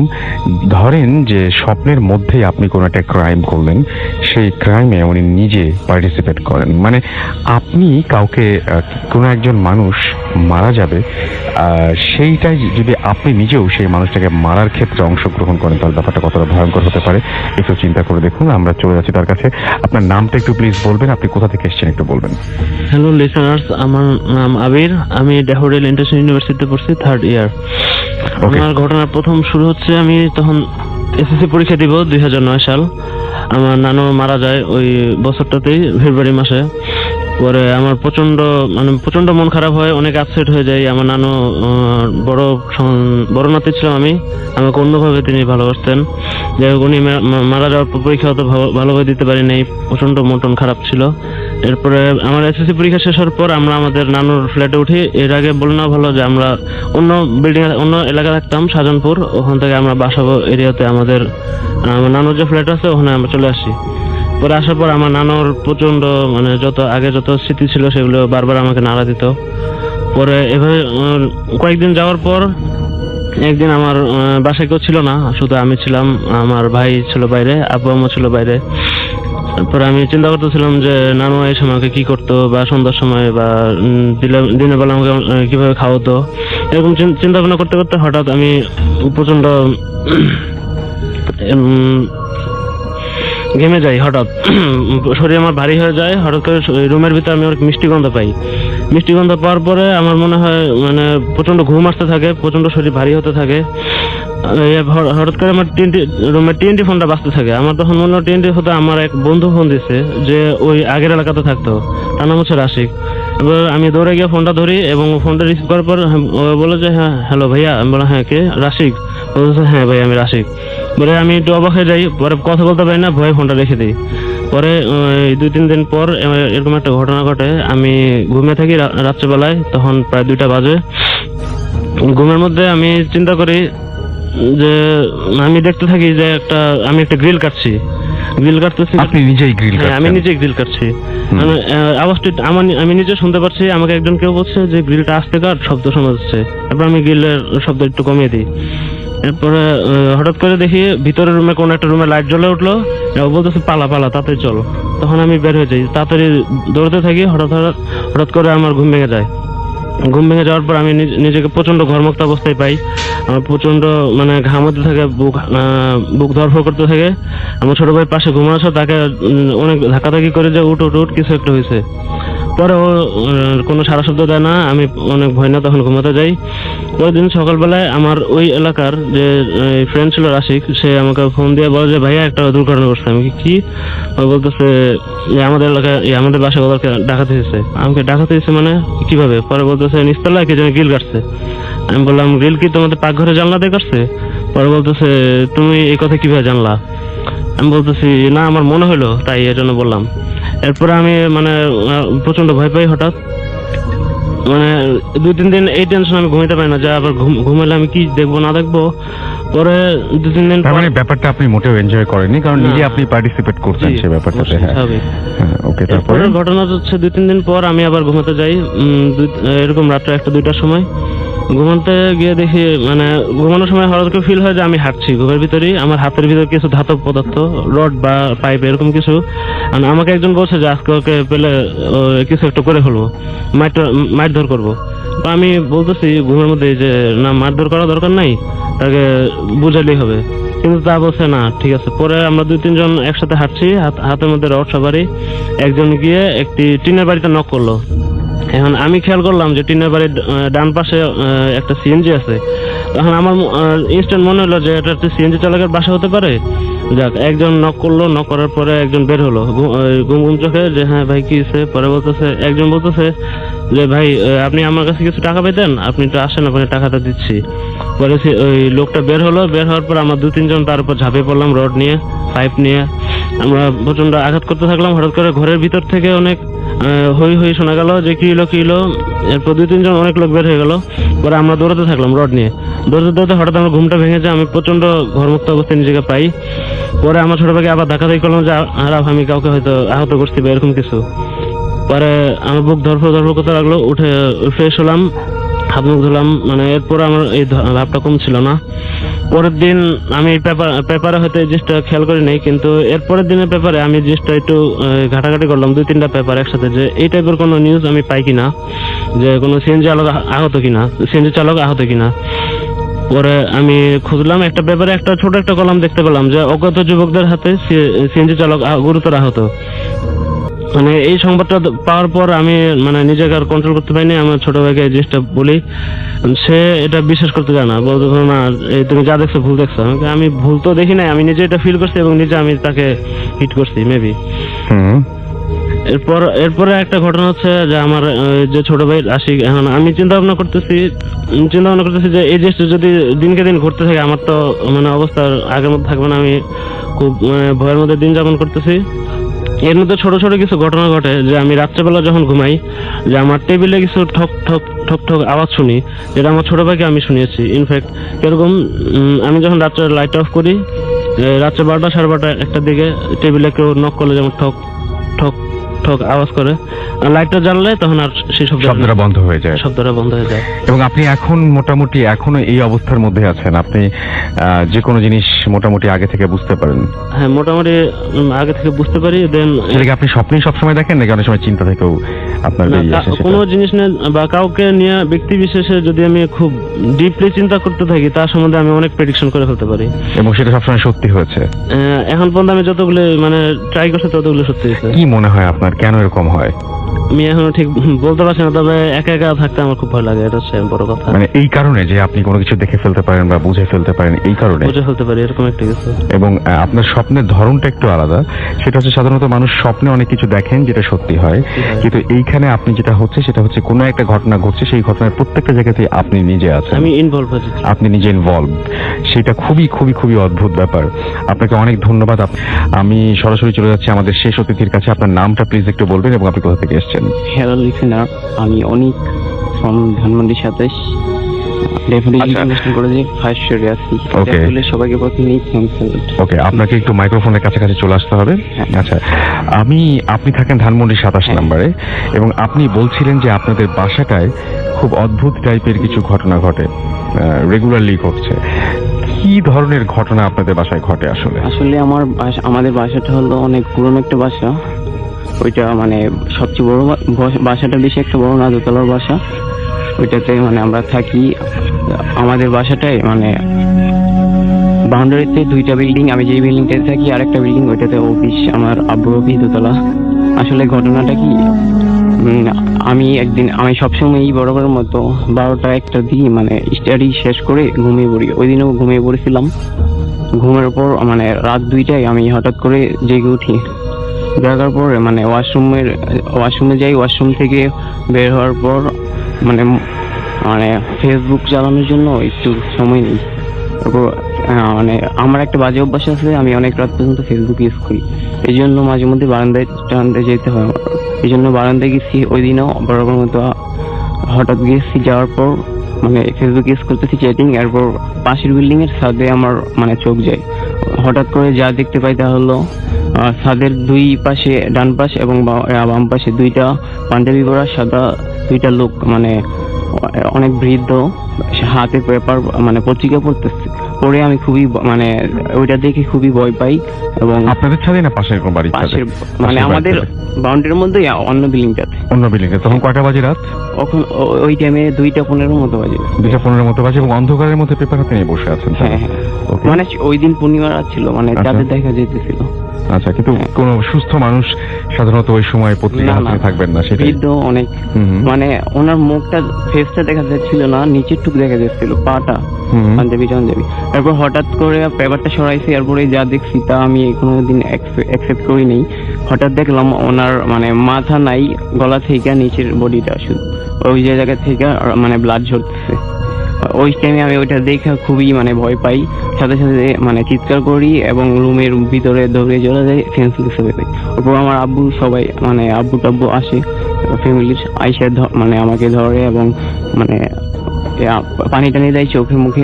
আমি ওই যখন ওই সেন্স পাই ওই সময় আমি দেখি আমার বেডি। তারপর আমি ঘটনাটা বললাম সবাইকে, মনে করছি ওরা হয়তো আমি ভুল টুল দেখছি। যাই হোক, ওই জায়গায় এই ঘটনাটা শেষ হলে ভালো হতো। পরের দিন আমার মানে 2-3 দিন খুবই জ্বর থাকে। পরে আমার সাথে আরেকটা যে ঘটনা ঘটছে, এরকমই একদিন আমি ঘুমিয়ে আসছিলাম রাত 2টার দিকে, মানে আমার পানি খাওয়ার দরকার পড়ে। ওই সময় আমি কিচেনে যাই, যাওয়ার পরে পানি খাই, পানি খাওয়ার সময় লাইট অফ থাকে। ওই সময় মানে হঠাৎ করে একটা মানে একটা হাত আমার গলার মধ্যে চেপে ধরে। ধরার পর আমি অনেক চেষ্টা করি ছুটার জন্য, আমার ধুম আটকে যাচ্ছে, এরকম অবস্থা। হঠাৎ করে মানে এরকম অবস্থা, আমি অনেক চেষ্টা করি ছুটার জন্য। হঠাৎ করে মানে ওই সময় অনেক কষ্ট করে আমি সুইচটা আমার হাতের পাশে পাই, সুইচটা অন করি, সাথে সাথে মানে ওই জিনিসটাও ভ্যানিশ হয়ে যায় এবং আমার চিৎকারে আমার আব্বু আমার রুমে মানে কিচেনে চলে আসি। ওই সময় আমি মানে অনেক সিক হই, আমাকে পানি টানি দেয়, আর এরকমই আগের অবস্থা। পরে এই ঘটনাটা বলি, এরপর থেকে মানে বোঝা যাচ্ছে আমাদের এখানে কিছু আছে, হয়তো মানে এরকম প্রেডিকশন করা হয়েছে। কিন্তু এই বাসাটার অন্য কোনো হিস্ট্রি আছে কেন এরকম হয়? এরকম এটা ওই যে 1971 সালে নাকি মানে এই বাসাটা হয়েছে, ওই সময় ওই জায়গায় নাকি ওই মানে কি মানুষ টানুষ মারা গেছে, এরকম এই জায়গায় না মানে লাস্ট ছিল, এরকম অবস্থা। ওকে, আপনাকে অনেক ধন্যবাদ আপনার ঘটনার জন্য। কোনো একটা জায়গার ঘটনা তিনি আজকে আমাদের শোনাবেন এবং ঘটনার মাঝখানে হয়তো পরিবারের বর্ণনাও তিনি দেবেন। এবং এই ঘটনাটা ঘটেছিল তারা যেখানে থাকেন সেখানে না, সেখান থেকে অনেক দূরে, দিল্লির একটা জায়গায়, রাইট? আপনার নামটা একটু প্লিজ বলবেন এবং আপনি কোথা থেকে এসেছেন? জি, আমি মিসেস খান। আমি আপনার ছেলেও আছেন আজকে সঙ্গে, জি। তার ঘটনা আমরা শুনবো আপনার আমি বাসা নিয়ে। ঢাকা থেকে নিয়ে বলছি। তা আমাদের নানার বাড়ি আর কি ইন্ডিয়া। তা আমরা প্রত্যেকে যখন আমার মায়ের সাথে যাওয়া হতো তখন প্রত্যেক বছরই যেতাম। তারপরে বড় হওয়ার পরে আমরা প্রায় গেছি। তারপর আমাদের বিয়ে হওয়ার পরও গেছি। তা আমার মামা ছিলেন আমার চাচাতো ভাই, উনি এবার অনেক পরেশগার ছিলেন। উনি মানে একটা মসজিদের একটা মাদ্রাসার টিচার ছিলেন। ওটা আকরা পরে আকরা স্টেশনের সাথেই মাদ্রাসা, বড় মাদ্রাসা। আমার মনে হয় যারা ইন্ডিয়াতে থেকে শুনছেন তারা আপনার জায়গাগুলো বুঝতে পারছেন, সুতরাং হ্যাঁ। জায়গার নাম বললে আরো ভালো হয়, আমাদের অসুবিধা নাই। হ্যাঁ, আকরার সাথে স্টেশনের সাথে একটা মানে মাদ্রাসা, ওনার টিচার ছিলেন। তা উনি অনেক মানে ঝাড়ফুঁক করতেন বা অনেকের অসুখ বিসুখ বা মুসলিম অমুসলিম সবাই আসতেন ওনার কাছে। তা সবাই ওনাকে খুব ভালো জানতেন। তা উনি একবার আমি অনেক ঘটনাই আছে, সেটা না বলছি না, একটা ঘটনা সেটা আছে উনি তাবলিগের কারণে দিল্লির একটু অনেক দূরে একটা জায়গায় গিয়েছিলেন। কারণ তাবলিগ সাধারণত অনেক মানে খুব অ্যাভেলেবেল জায়গা যায় না, অনেক দূরে যায় তাবলিগ। ওনাকে সবাই মানে সওদাগর বলতেন। হ্যাঁ হ্যাঁ, তো ওনার আব্বাকে সওদাগর সাহেব বলতেন। উনি এবার চাঁদনি চকের ওনার দোকান ছিল বড়, এবং সওদাগর সাহেব নামে পরিচিত ছিলেন আর কি ওনার আব্বা। ভারতে চাঁদনি চক আর কি, কলকাতার চাঁদনি চকে। তা ওনার মানে উনি তাবলিগের সাথে এত সম্পৃক্ত ছিলেন যে যে কোনো জায়গা থেকে যদি কোনো তাবলিগের লোক কলকাতায় যেতেন তাহলে দেখা গেছে যে অনেকের টাকা পয়সা, অনেক গরিব লোক তাবলিগে গেছেন অনেক আগে, তখন দেখা গেছে কি তারা হয়তো মানে আমাদেরই এক হুজুর, আমাদের বাংলাদেশে এক হুজুরি, উনি বলতেন যে আমি তো এত গেছি, আমার হাতে কোনো টাকা পয়সা ছিল না, আমি এক জায়গায় বসছি, তখন দেখা গেছে কি যে আমাকে খুব হাত ধুতে দিচ্ছে। তারপরে কি ব্যাপার, বলছি হাত ধুন কি খাবেন, আমি তো ভয় আছে, আমার কাছে টাকা পয়সা নেই। আপনি কি টাকা পয়সা তো কেউ চাইনি, আপনি খান। পরে শোনা গেল যে সওদাগর সাহেবের কারণে মানে ওনাকে এমনি খাওয়া, মানে ওনার এই ছিল যে তাবলিকে যারা আসবেন সবাইকে আপ্যায়ন করতেন হ্যাঁ প্রচন্ড। ওর, এবং প্রত্যেক মাসে যে উনি দোকানে টাকা দিয়ে দিতেন। তো যাই হোক, ওনার ছেলে এরকম তাবলিকের কারণে অনেক দূরে গেছিলেন। তা ওখানে যে অঞ্চলে গেছিলেন ওখানে ট্রেন ছিল, আগে যাতায়াতে বেশিরভাগই ট্রেনে, তো ইন্ডিয়া এমনি ট্রেনেই যাতায়াত বেশি। তা ওখানে ঠিক সন্ধ্যা 6টায় মানে লাস্ট ট্রেনটা ছিলেন। তো উনি তো জানতেন না, উনি স্টেশনে যাওয়ার পরে ট্রেন স্টেশন মাস্টার বলছেন যে আপনি তো এখন তো আপনাকে ওয়েট করতে হবে, কারণ এখন তো কোনো ট্রেন নাই, কারণ সে 6টায় লাস্ট ট্রেন চলে গেছে এবং আপনাকে ওয়েট করতে হবে আবার ভোর 6টায়। তা আপনি তাহলে বসেন। তো উনি কি করবেন, উনি বেডিং নিয়ে উনি স্টেশনে একপাশে রেখে উনি উজু করছিলেন। মনে করলেন যে আমি একটু বসে নামাজ কালাম পড়ি। স্টেশনে একপাশে বসে উজু করছে, এই সময় দেখলেন যে স্টেশনের কাছে মানে কাছাকাছি একটা ঘোড়ার গাড়ি এসে থামলো এবং বেশ ক্রেতাদস্ত একটা লোক এসে ওনাকে একটা মানে মানে পায়ের সালাম দিলেন ও হিন্দিতেই, দিয়ে বললেন যে আপনি কি রইসুদ্দিন সাহেব? তা বলছে যে জি। তা বলছে কি যে আপনাকে আমাদের মাঝি একটু ডাকছেন এবং তার খুব সমস্যা, মাঝি তার খুব সমস্যা, আপনাকে যেতে বলছে। তো উনি বললেন আমার কি এখানে, আমার যেহেতু ওনার নাম বলছে তাহলে উনি মনে করেন হয়তো চেনাটে না, অনেকেই তো আসে ওনার তদবির নিতে, হয়তো কেউ একজন এখানে কাছাকাছি আছেন। তা উনি বলেন যে আপনি একটু চলেন। তখন উনি বললেন যে আমি এগুলো নিয়ে যাবো। বলে হ্যাঁ, বেডিং টেডিং ওনাকে নিয়ে ওনাকে বেশ ঘোড়া গাড়িতে নিয়ে গেলেন এবং ঘোড়া গাড়িটা বেশ কতক্ষণ গেছে উনি বলতে পারবেন, যে একটা বড় একটা বেশ অট্টালিকার মধ্যে বেশ বড় একটা বাড়ি সামনে থামলেন এবং ওনাকে খুব আপ্যায়ন করে ভিতরে নিয়ে গেলেন। তো নিয়ে যাওয়ার পর দেখলেন যে অনেকেই আছে এবং মাঝি যেটা বলে ওনার সাথে বললেন, সালাম দিলেন, ওনাকে বসতে বলেন এবং দেখা গেল কি ওনাকে হাত মুখ ধুতে দিলেন, গরম পানিও দিলেন। দেওয়ার পর উনি হাত মুখ ধুয়ে খেতে বসছেন, দেখে অনেক খাবার, টেবিল ভরা খাবার। উনি বললেন যে আমি এত কিছু খাবো না, আমি একটু মাংস একটু পরোটা খাবো। তা উনি খেতে যখন বসছেন তখন ওনার পাশে একজন মহিলা ঘোমটা দিয়ে মানে খুব কাছাকাছি দাঁড়িয়ে আছে। ওনার খুব অস্বস্তি হচ্ছিলেন যে একজন মহিলা মানুষ উনি এত কাছে দাঁড়িয়ে আছেন। তা উনি মানে খুব অস্বস্তি ফিল করে খেলেন। তারপরে ওনার খাওয়া শেষ হওয়ার পর ওনাকে দুধ খেতে সাধলেন। উনি বললেন যে না, আমি মাংস খেয়েছি তো এখন আমি আর দুধ খাবো না, আমি একটু বিশ্রাম নিব। তা বললো যে ওনারা একটু কথা বলো না, দেখে ওনার একটু অবাক লাগছে যে ওনাকে ডেকে আনলেন এত এ করে। তা ওরা যাই হোক উনি বললেন যে আমি ওনাকে একটা রুম দেখিয়ে দিলেন না, উনি যে ওখানে যে শুয়ে পড়লেন, দরজাটা আটকে শুয়ে পড়ছেন। বেশ মানে কতটুকু সময় উনি বলতে পারবেন না, দেখুন আর দরজা নক করছে। তো উনি একটু বিরক্ত হলেন যেহেতু বাচ্চা আবার দরজা নক করছে। তারপরে মানে আরেকবার দরজা যখন নক করা হলো তখন উনি বললেন কি যে আমি সকালে কথা বলি, আমি একটু ঘুমাচ্ছি, আমি একটু বিশ্রাম নিচ্ছি। তারপরে কোনো কথা ওখান থেকে আওয়াজ আসেনি, আবারও নক করলেন। এরকম 3বার করার পরে 2-3বারই হয়েছে উনি দরজা খুললেন। দরজা খোলার পর দেখি সেই যে ঘোমটা আলা মহিলা, উনি তখন ওনার হাতে একটা বলে কি এটা ধরেন, আর একটা কথা ছিল আপনার সাথে, আমরা কিন্তু কেউ জীবিত না, আমরা সব মৃত এবং আমরা 19 জন এই বাসায় পুড়ে গেছি, পুড়ে মারা গেছি। হাতে কি ধরিয়ে দিলেন? একটা কাগজ ধরিয়ে দিলেন এবং বললেন যে আমরা কেউ জীবিত না, আমরা সব মৃত এবং এই কাগজের যে নামগুলো আছে আপনি তাদের নাম একটু দোয়া করে দিবেন। কি অদ্ভুত ঘটনা। একটা এই কাগজটা যে নামগুলো আছে একটু দোয়া করে দিবেন, আর আপনি এখনই এই মুহূর্তে চলে যাবেন এখান থেকে, আপনি এখানে থাকবেন না। তখন উনি তো যেহেতু এইসব ব্যাপারে উনি যেহেতু আছে ওনার পরিচিত, উনি অনেক মানে জিন টিন ছাড়িয়েছেন, হ্যাঁ, আর এবং এইসব ব্যাপারে ওনার যে মাদ্রাসায় যেতেন আসতেন পথে অনেক সময় অনেক রকম ঘটনা ঘটেছে ওনার, এবং সেইগুলো নিয়ে উনি অভ্যস্ত ছিলেন। যার জন্য উনি করলেন কি ওনার কথা মতো উনি সঙ্গে সঙ্গে ওই বাসার থেকে মানে ওই অবস্থায় উনি তাড়াতাড়ি বের হয়ে পড়লেন এবং বের হয়ে পড়ার পর দেখা গেছে উনি কিভাবে আসছেন জানি না, যাই হোক উনি স্টেশনে আসার পরে দেখা একটু সকাল সকাল আসছে, ওখানে স্টেশনে আসার বললেন কি আপনি কোথায় গেছেন? তখন উনি বললেন যে আমাকে একজন নিয়ে গেছিল, এখানে একটা বড় বাড়িতে নিয়ে গেছিল। তখন স্টেশন বলে এখানে বড় বাড়ি তো কোনো বড় বাড়ি নাই। তখন বলে কি না আমাকে নিয়ে গেছে, বলে কি না এখানে তো ছিল অনেক আগে, তা সেটা তো পুড়ে টুড়ে গেছে। তবে না আমি গেছি, বলে কি তখন উনি আসলে জানার জন্যই যে আসলে কি ব্যাপারটা কতটুকু কি এই জানার জন্য স্টেশন মাস্টারকে বলার পরে স্টেশন মাস্টার বলেন কি যে আপনি চলেন তো কোথায় আপনি বলতে বলতেছেন, তারপরে কি যে হ্যাঁ এখানে ওনার সাথে গেলেন, যাওয়ার পরে উনি ওখানটা দেখলেন কি একদম পুরো ফাঁকা, ওখানে কোনো বিল্ডিং ছিল না। তখন উনি ট্রেন আসতে উনি চলে আসেন, কিন্তু ওই যে নামের যে লিস্ট দিয়েছিলেন সেই নামে ওই লিস্টটা ছিল ওনাদের নামে, উনি পরে দোয়া করে দিয়েছেন। তা এটা আসলে এটা তো অনেকে জানতে পারে যে উনি তো আসলে অনেক অলিয়ালা ছিলেন তো, এবং সবাই ওনার তদবির নিতেন। ওনারা ওনারা হয়তো অতৃপ্ত ছিলেন বা কিছু বা কি হতো জানি না, উনি হয়তো মানে বউটা বা কে এভাবে অনেকটাই সেই ঘোড়ার গাড়িটাই বা কেন আসলো, কেন এটা সত্যি যে মানে সবাই ওই এলাকায় যেটা জানতেন যে এই বাসাটা এক সময় ছিল এবং এটা আগুনে পুড়ে কিভাবে যেন একটা পুড়ে গেছে, পুরো পুড়ে গেছে, এবং যে কজন লোক ছিল সবাই মারা গেছেন। এবং তারা কি আসলে 19 জন ছিলেন ওই বাসার মধ্যে? এইটা ঠিক জানি না, কিন্তু ওই 19 জনের নাম লেখা লিস্ট ছিল, এবং বললো যে আমরা কিন্তু কেউ, ওই মহিলা বললো যে আমরা কিন্তু কেউ জীবিত না, সবাই কিন্তু আমরা মৃত।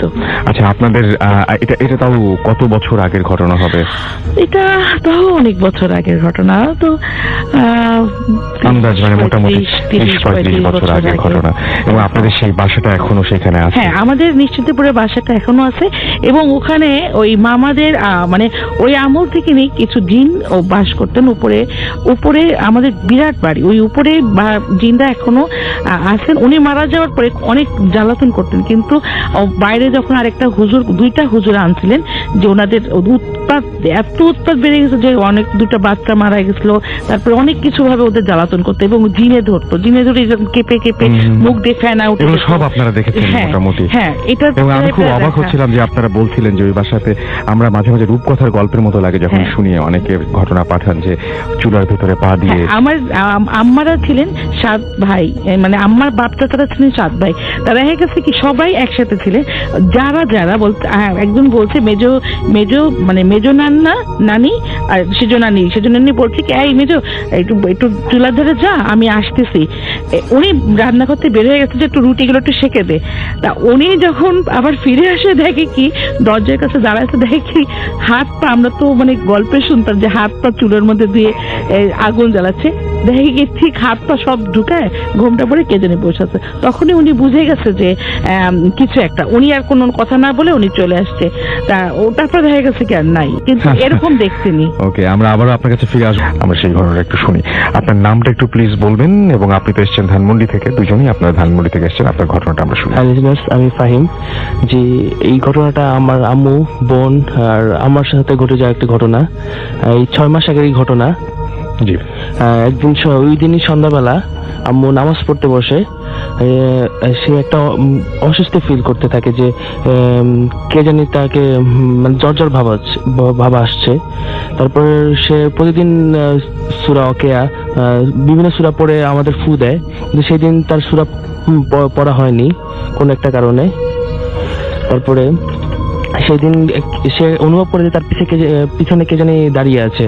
তারপর সে আমাকে ডাক দেয়, সে বলে এই রুমে কেউ আসছিল কিনা। আমি বললাম না, কেউ আসেনি। তো ভাইয়াকে জিজ্ঞেস করতে বললাম, কিন্তু সে বললো কি আমি আসিনি। তারপর ওই দিনই আব্বুর খুব মাথা ব্যথা ছিল, সে 9টার দিকে ঘুমিয়ে পড়ে মাথা ব্যথার কারণে। তারপরে রাত 11টার দিকে সে ঘুম থেকে আম্মুকে ডাকতে থাকে। আম্মু ছিল ভাইয়ার ঘরে, আর ভাইয়ের ঘরে ছিল। তখন সে আম্মু আসে, বলে ফাহিম পেপার নিয়ে কি করছে। আমি তখন আম্মু বলে ফাহিমের রুমে পড়ছে, ও পেপার নিয়ে কিছুই করছে না। তারপরে ওই দিনই খাওয়া দাওয়া করে আমরা 1টার দিকে ঘুমিয়ে পড়ি। আর ভাইয়া অসুস্থতার কারণে সে এক রুমে শোয়, আর আব্বু না থাকলে আমি ফ্লোরিং করি, আর আম্মু আর আপু আম্মুর রুমেই খাটে শোয়। আচ্ছা। আর ফ্যানটা এক পাশে হওয়ার কারণে আমরা খাটের পাশে একটা ছোট টেবিল ফ্যান রাখি। 1টার দিকে আমরা ঘুমিয়ে পড়ি, হঠাৎ একটা শব্দ শুনে আপু আর আম্মু উঠে যায়। কিছু সময় পরেই তারা কাঁপতে শুরু করে, যেরকম কারেন্টের শক দিলে যেরকম হয়, তারা কাঁপতে থাকে এবং চিৎকার করতে থাকে। আর তারপরে আপু একদম নিস্তেজ হয়ে যায়। এই মিস্ত্রি হয়ে যায়। আম্মু একই অবস্থা হচ্ছে, কিন্তু আম্মু চিন্তা করতে যে আমার মেয়েকে আমি যদি খাট থেকে না নামতে পারি আমরা বাঁচতে পারবো না।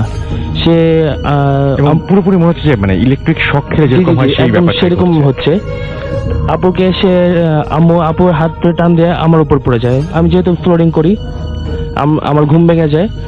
আমরা তিনজনই একসাথে দেখতে পাই যে একটা আগুনের গোলা মানে ব্লাস্ট হলে যেরকম হয় মানে পুরো রুমটা ছড়ে গেল, ছড়ে যায় খাটের পাশে পিছনে জানলা ছিল, জানলা দিয়ে বের হয়ে গেল।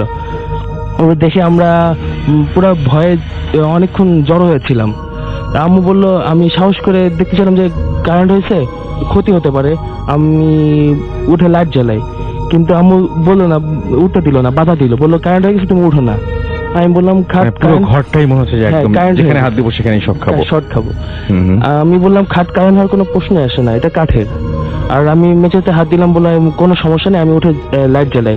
আর আমার মাথায় একটাই চিন্তা ছিল যে ভাইয়া রুমে একা, সে ঠিক আছে তো। ওই চিন্তা করে আমি সাহস করে উঠে লাইট জ্বালাই, কিন্তু দেখলাম কারেন্ট হওয়ার কোনো স্কোপই নাই। আর সবচেয়ে আশ্চর্য বিষয় যে ছোট টেবিল ফ্যানটা ছিল, ওই টেবিল ফ্যানে পাখা নেই, আর সামনের যেই খাঁচাটা থাকে ওই খাঁচা নেই, আর পাখা আটকানোর জন্য যেই স্ক্রুটা থাকে ওটা সহ ফ্যানটা ঘুরছে। এটা দেখে খুব আশ্চর্য লাগে। তারপরে সামনে যেয়ে দেখি কি একটা কোনায় খাঁচা সহ ভাঙা পাখাগুলো এক যে জড়ো করে রাখা, মনে হচ্ছে কে জানি সুন্দর করে গুছিয়ে জড়ো করে রেখেছে। তারপরে আমি ফ্যানটা বন্ধ করি। ঘটনাটা কিছু খুব অবাক লাগে, অস্বাভাবিক লাগে। তাই ভাইয়ার রুমে যাই, দেখি ভাইয়া ঠিক আছে, ঘুমাচ্ছে। তারপরে পাশে ফোন দিই, ফোন দিয়ে এত রাতে ফোন দেওয়ার কারণে সবাই 5টা মেম্বার ছিল, 5জন মেম্বারই চলে আসে। চলে আসে। তারপরে তারা ঘটনাটা শুনে তারা সবাই সব রুম চেক করতে চায়, কোনো কেউ আসলো কিনা, চোর টোর আসতে পারে। সে সব রুম চেক করলো। চেক করে যখন আম্মুর রুমে ঢুকলো, যে রুমে ঘটনাটা ঘটেছে, তারা একটা অস্বস্তি বোধ করলো। মনে হচ্ছে তাদের গা ভারী আসছে, তারা পুরো গায়ে কাটা দিয়ে উঠছে। তারা জিজ্ঞেস করলো কি হয়েছে, পুরো ঘটনা খুলে বললাম। তারপরে তারা বললো, এই রুমে আপনারা শোয়েন না, আপনারা অন্য রুমে শোন, আর আমরা কেউ থাকবো কিনা। আমরা বললাম দরকার নেই, এই তো রাত 3টা বাজে, কিছুক্ষণ পরেই ফজর আজান দিবে, সমস্যা নেই, আল্লাহর রহমতে কোনো সমস্যা হবে না। তাই ভাইয়ের একটা ছিল, ভাইয়ের রুমে একটা কোরআন শরীফ রেখে আমরা আমার রুমে একটা কোরআন শরীফ রেখে বিছানায় শুয়ে পড়ি। কিন্তু আমাদের চোখ ঘুমিয়ে আসছিল না, চোখ পুরো নির্ঘুম রাত কাটালাম। একটু চোখের পলকও পড়লো না। যদি চোখে পলক পড়ে মনে হচ্ছে কি জানি ঘটে যাবে। পুরা আপনাকে আতঙ্কের মধ্যে ছিলাম, পুরো রাতটাই আতঙ্কের মধ্যে ছিলাম। তারপর সকালবেলা ভাইয়া 9:30টার দিকে ঘরে আসে, রুমে আসে। তারপর ভাইয়া সাধারণত সাদা লুঙ্গি স্যান্ডো গেঞ্জি পরে ঘুমায়। হঠাৎ আপু দেখে, মানে ভাইয়া ছিল পিছনের দিকে, হঠাৎ উল্টো দিক থেকে আপু দেখে হঠাৎ সেন্সলেস হয়ে যায়, মানে দাঁত পুরো লেগে যায়। আমি তার পা ধরতে শুরু করি, ভাইয়ার আপু তাকে থাপ্পড় মারা শুরু করে যাতে সেন্সটা চলে আসে। এই ঘটনা হওয়ার পরে ভাইয়াকে বলা হলো সে যদি বসে আমরা একটু ঘুমাতে পারি, সারা রাত আমরা নির্ঘুম ছিলাম। তো ভাইয়া বসলো। সে একটা অস্বাভাবিক জিনিস দেখলে যে আমাদের মাথার সামনে একটা চওড়া বড় দাগ আস্তে আস্তে ছোট হয়ে আসছে। চওড়া দাগ ছোট হয়ে আসছে আস্তে আস্তে। সে এই জিনিসটা খেয়াল করে ভিডিও করলো, আর সে পরে আমাদের দেখালো। এরপরে আমরা 1 সপ্তাহ এরকম কাটালাম, একজন আরেকজনের সাথে থাকতেই পারতাম না।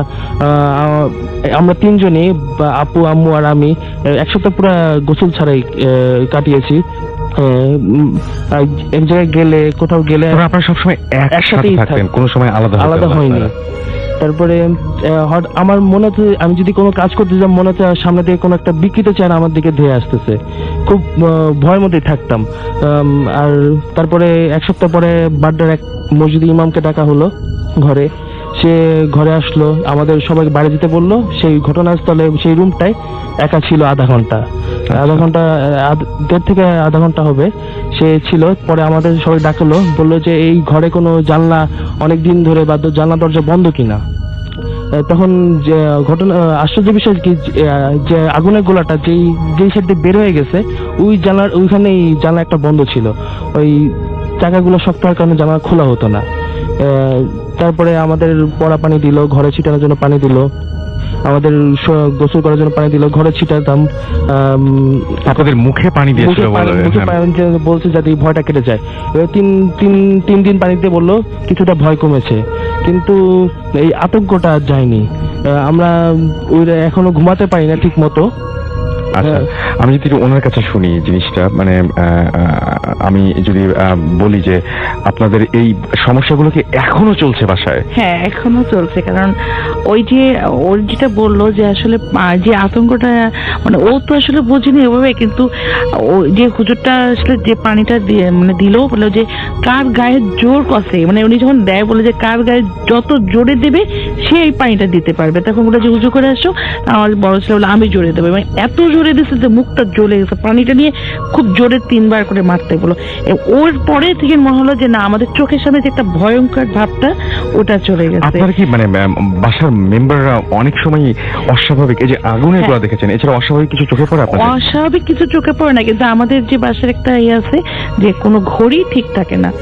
আর মাঝে মাঝে ঘড়ি ঠিক থাকে না, ব্যাপারটা কিরকম? ঘড়িটা দেখা গেল কি, ঘড়ি আমরা আনলাম কিনে, একটা বাসায় তো ঘড়ি, দেয়াল ঘড়ি থাকবেই বা যে কোনো একটা ঘড়ি থাকবে, টাইম তো দেখাই লাগে। সেই ঘড়িগুলো দেখা গেল কি একদিন চললো বা 2 দিন চললো, তারপরে অটোমেটিক উল্টো পাল্টা টাইম বন্ধ হয়ে যায়। দেখা গেল কি হাত ঘড়ির ক্ষেত্রে হয়, হাত ঘড়ির ক্ষেত্রে হয়। যেমন আমার বোনটা মাঝে মাঝে খোলা টোলা আসলে পরীক্ষার সময় আসে, দেখা গেল কি সে ঘড়িটা খুলে রাখছে, দেখা গেল টাইম সে ঘড়িটাই বন্ধ, মানে সে ঘড়ি নিতে পারে না যে যাবে, যে পরীক্ষা দিতে যাবে তার কোনো ওয়ে থাকে না।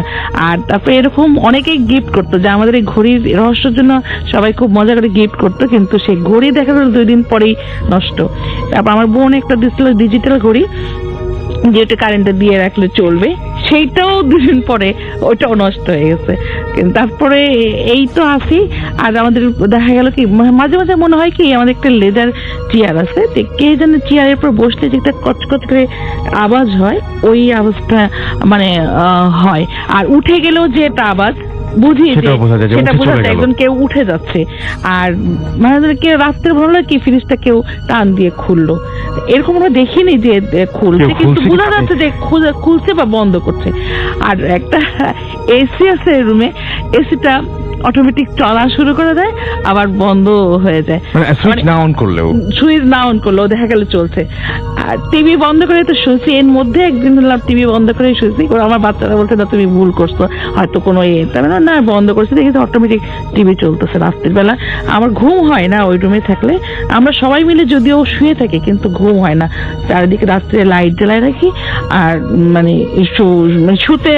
শুতে একটা অস্বস্তি, মানে মনে কি কে যেন একটু চোখ বন্ধ করলাম যে কে দৌড়াদৌড়ি করছে ঘরের ভিতরে, আর সবসময় ঘাটা ভার হয়ে থাকে। আর আমার মেয়ে যখন আগে সত্য, আমরা তো বুঝতাম না, কারণ বাসা তো কোনো সময় অস্বাভাবিক কেউ চিন্তাই করে না। আর আমরা যেখানে কারেন্ট আছে, দৌড়াদৌড়ি হচ্ছে, আমরা তো এগুলো চিন্তাই করবো না যে কোনো অস্বাভাবিক, কিন্তু এটা হয়। ও সবসময় প্রত্যেকটা দিন মাথা ব্যথা করতো, এটা বুঝতাম না। এটা কিন্তু একটা সাইন। হ্যাঁ, কোনো সময় ও ঘুমাতে পারতো না, প্রত্যেকটা দিন ওর মাথা ব্যথা করতো, সন্ধ্যা হলে ওর মাথা ব্যথা, আবার সকালে উঠতো মাথা ব্যথা নেই। তো এরপরে ওই যখন ওই ঘরটা ছেড়ে দিল, মানে আমরা অন্য ঘরে শুতাম, এখন আমার বড় ছেলেটা নাই, ও বাইরে থাকে এখন, ওই ঘরটায় আমরা এখন সবাই মিলে, ওর বাথরুমটা, আর আমাদের বাথরুমটা ছিল বারান্দার সাথে জানলা, বাথরুমে একটা জানলা থেকে বারান্দার সাথে, যার ধরুন আমরা কেউ বারান্দায় দাঁড়ায় থাকতাম, এদিকে লাইট জ্বালাতাম, বারান্দায় লাইট জ্বালাতাম, আর ও বাথরুমে কেউ গেলে তখন ওই বারান্দা দিয়ে জোরে জোরে কথা বলতাম, দৌড়াদৌড়ি করতাম, আর কেউ বাথরুমে ঢুকতো, তাছাড়া কেউ সাহস পেত না। এবং ব্যাপারটা হচ্ছে আপনার ছেলেও, উনি মানে ফাহিম, সে আমাকে মানে অফ এয়ার এটা বলছিলেন যে উনি বলছিলেন যে বাসাটা আমরা ছেড়েই দিতাম হয়তো, কিন্তু বাসাটা যেহেতু আপনাদের নিজেদের, সুতরাং কোনো কিছু করার নাই।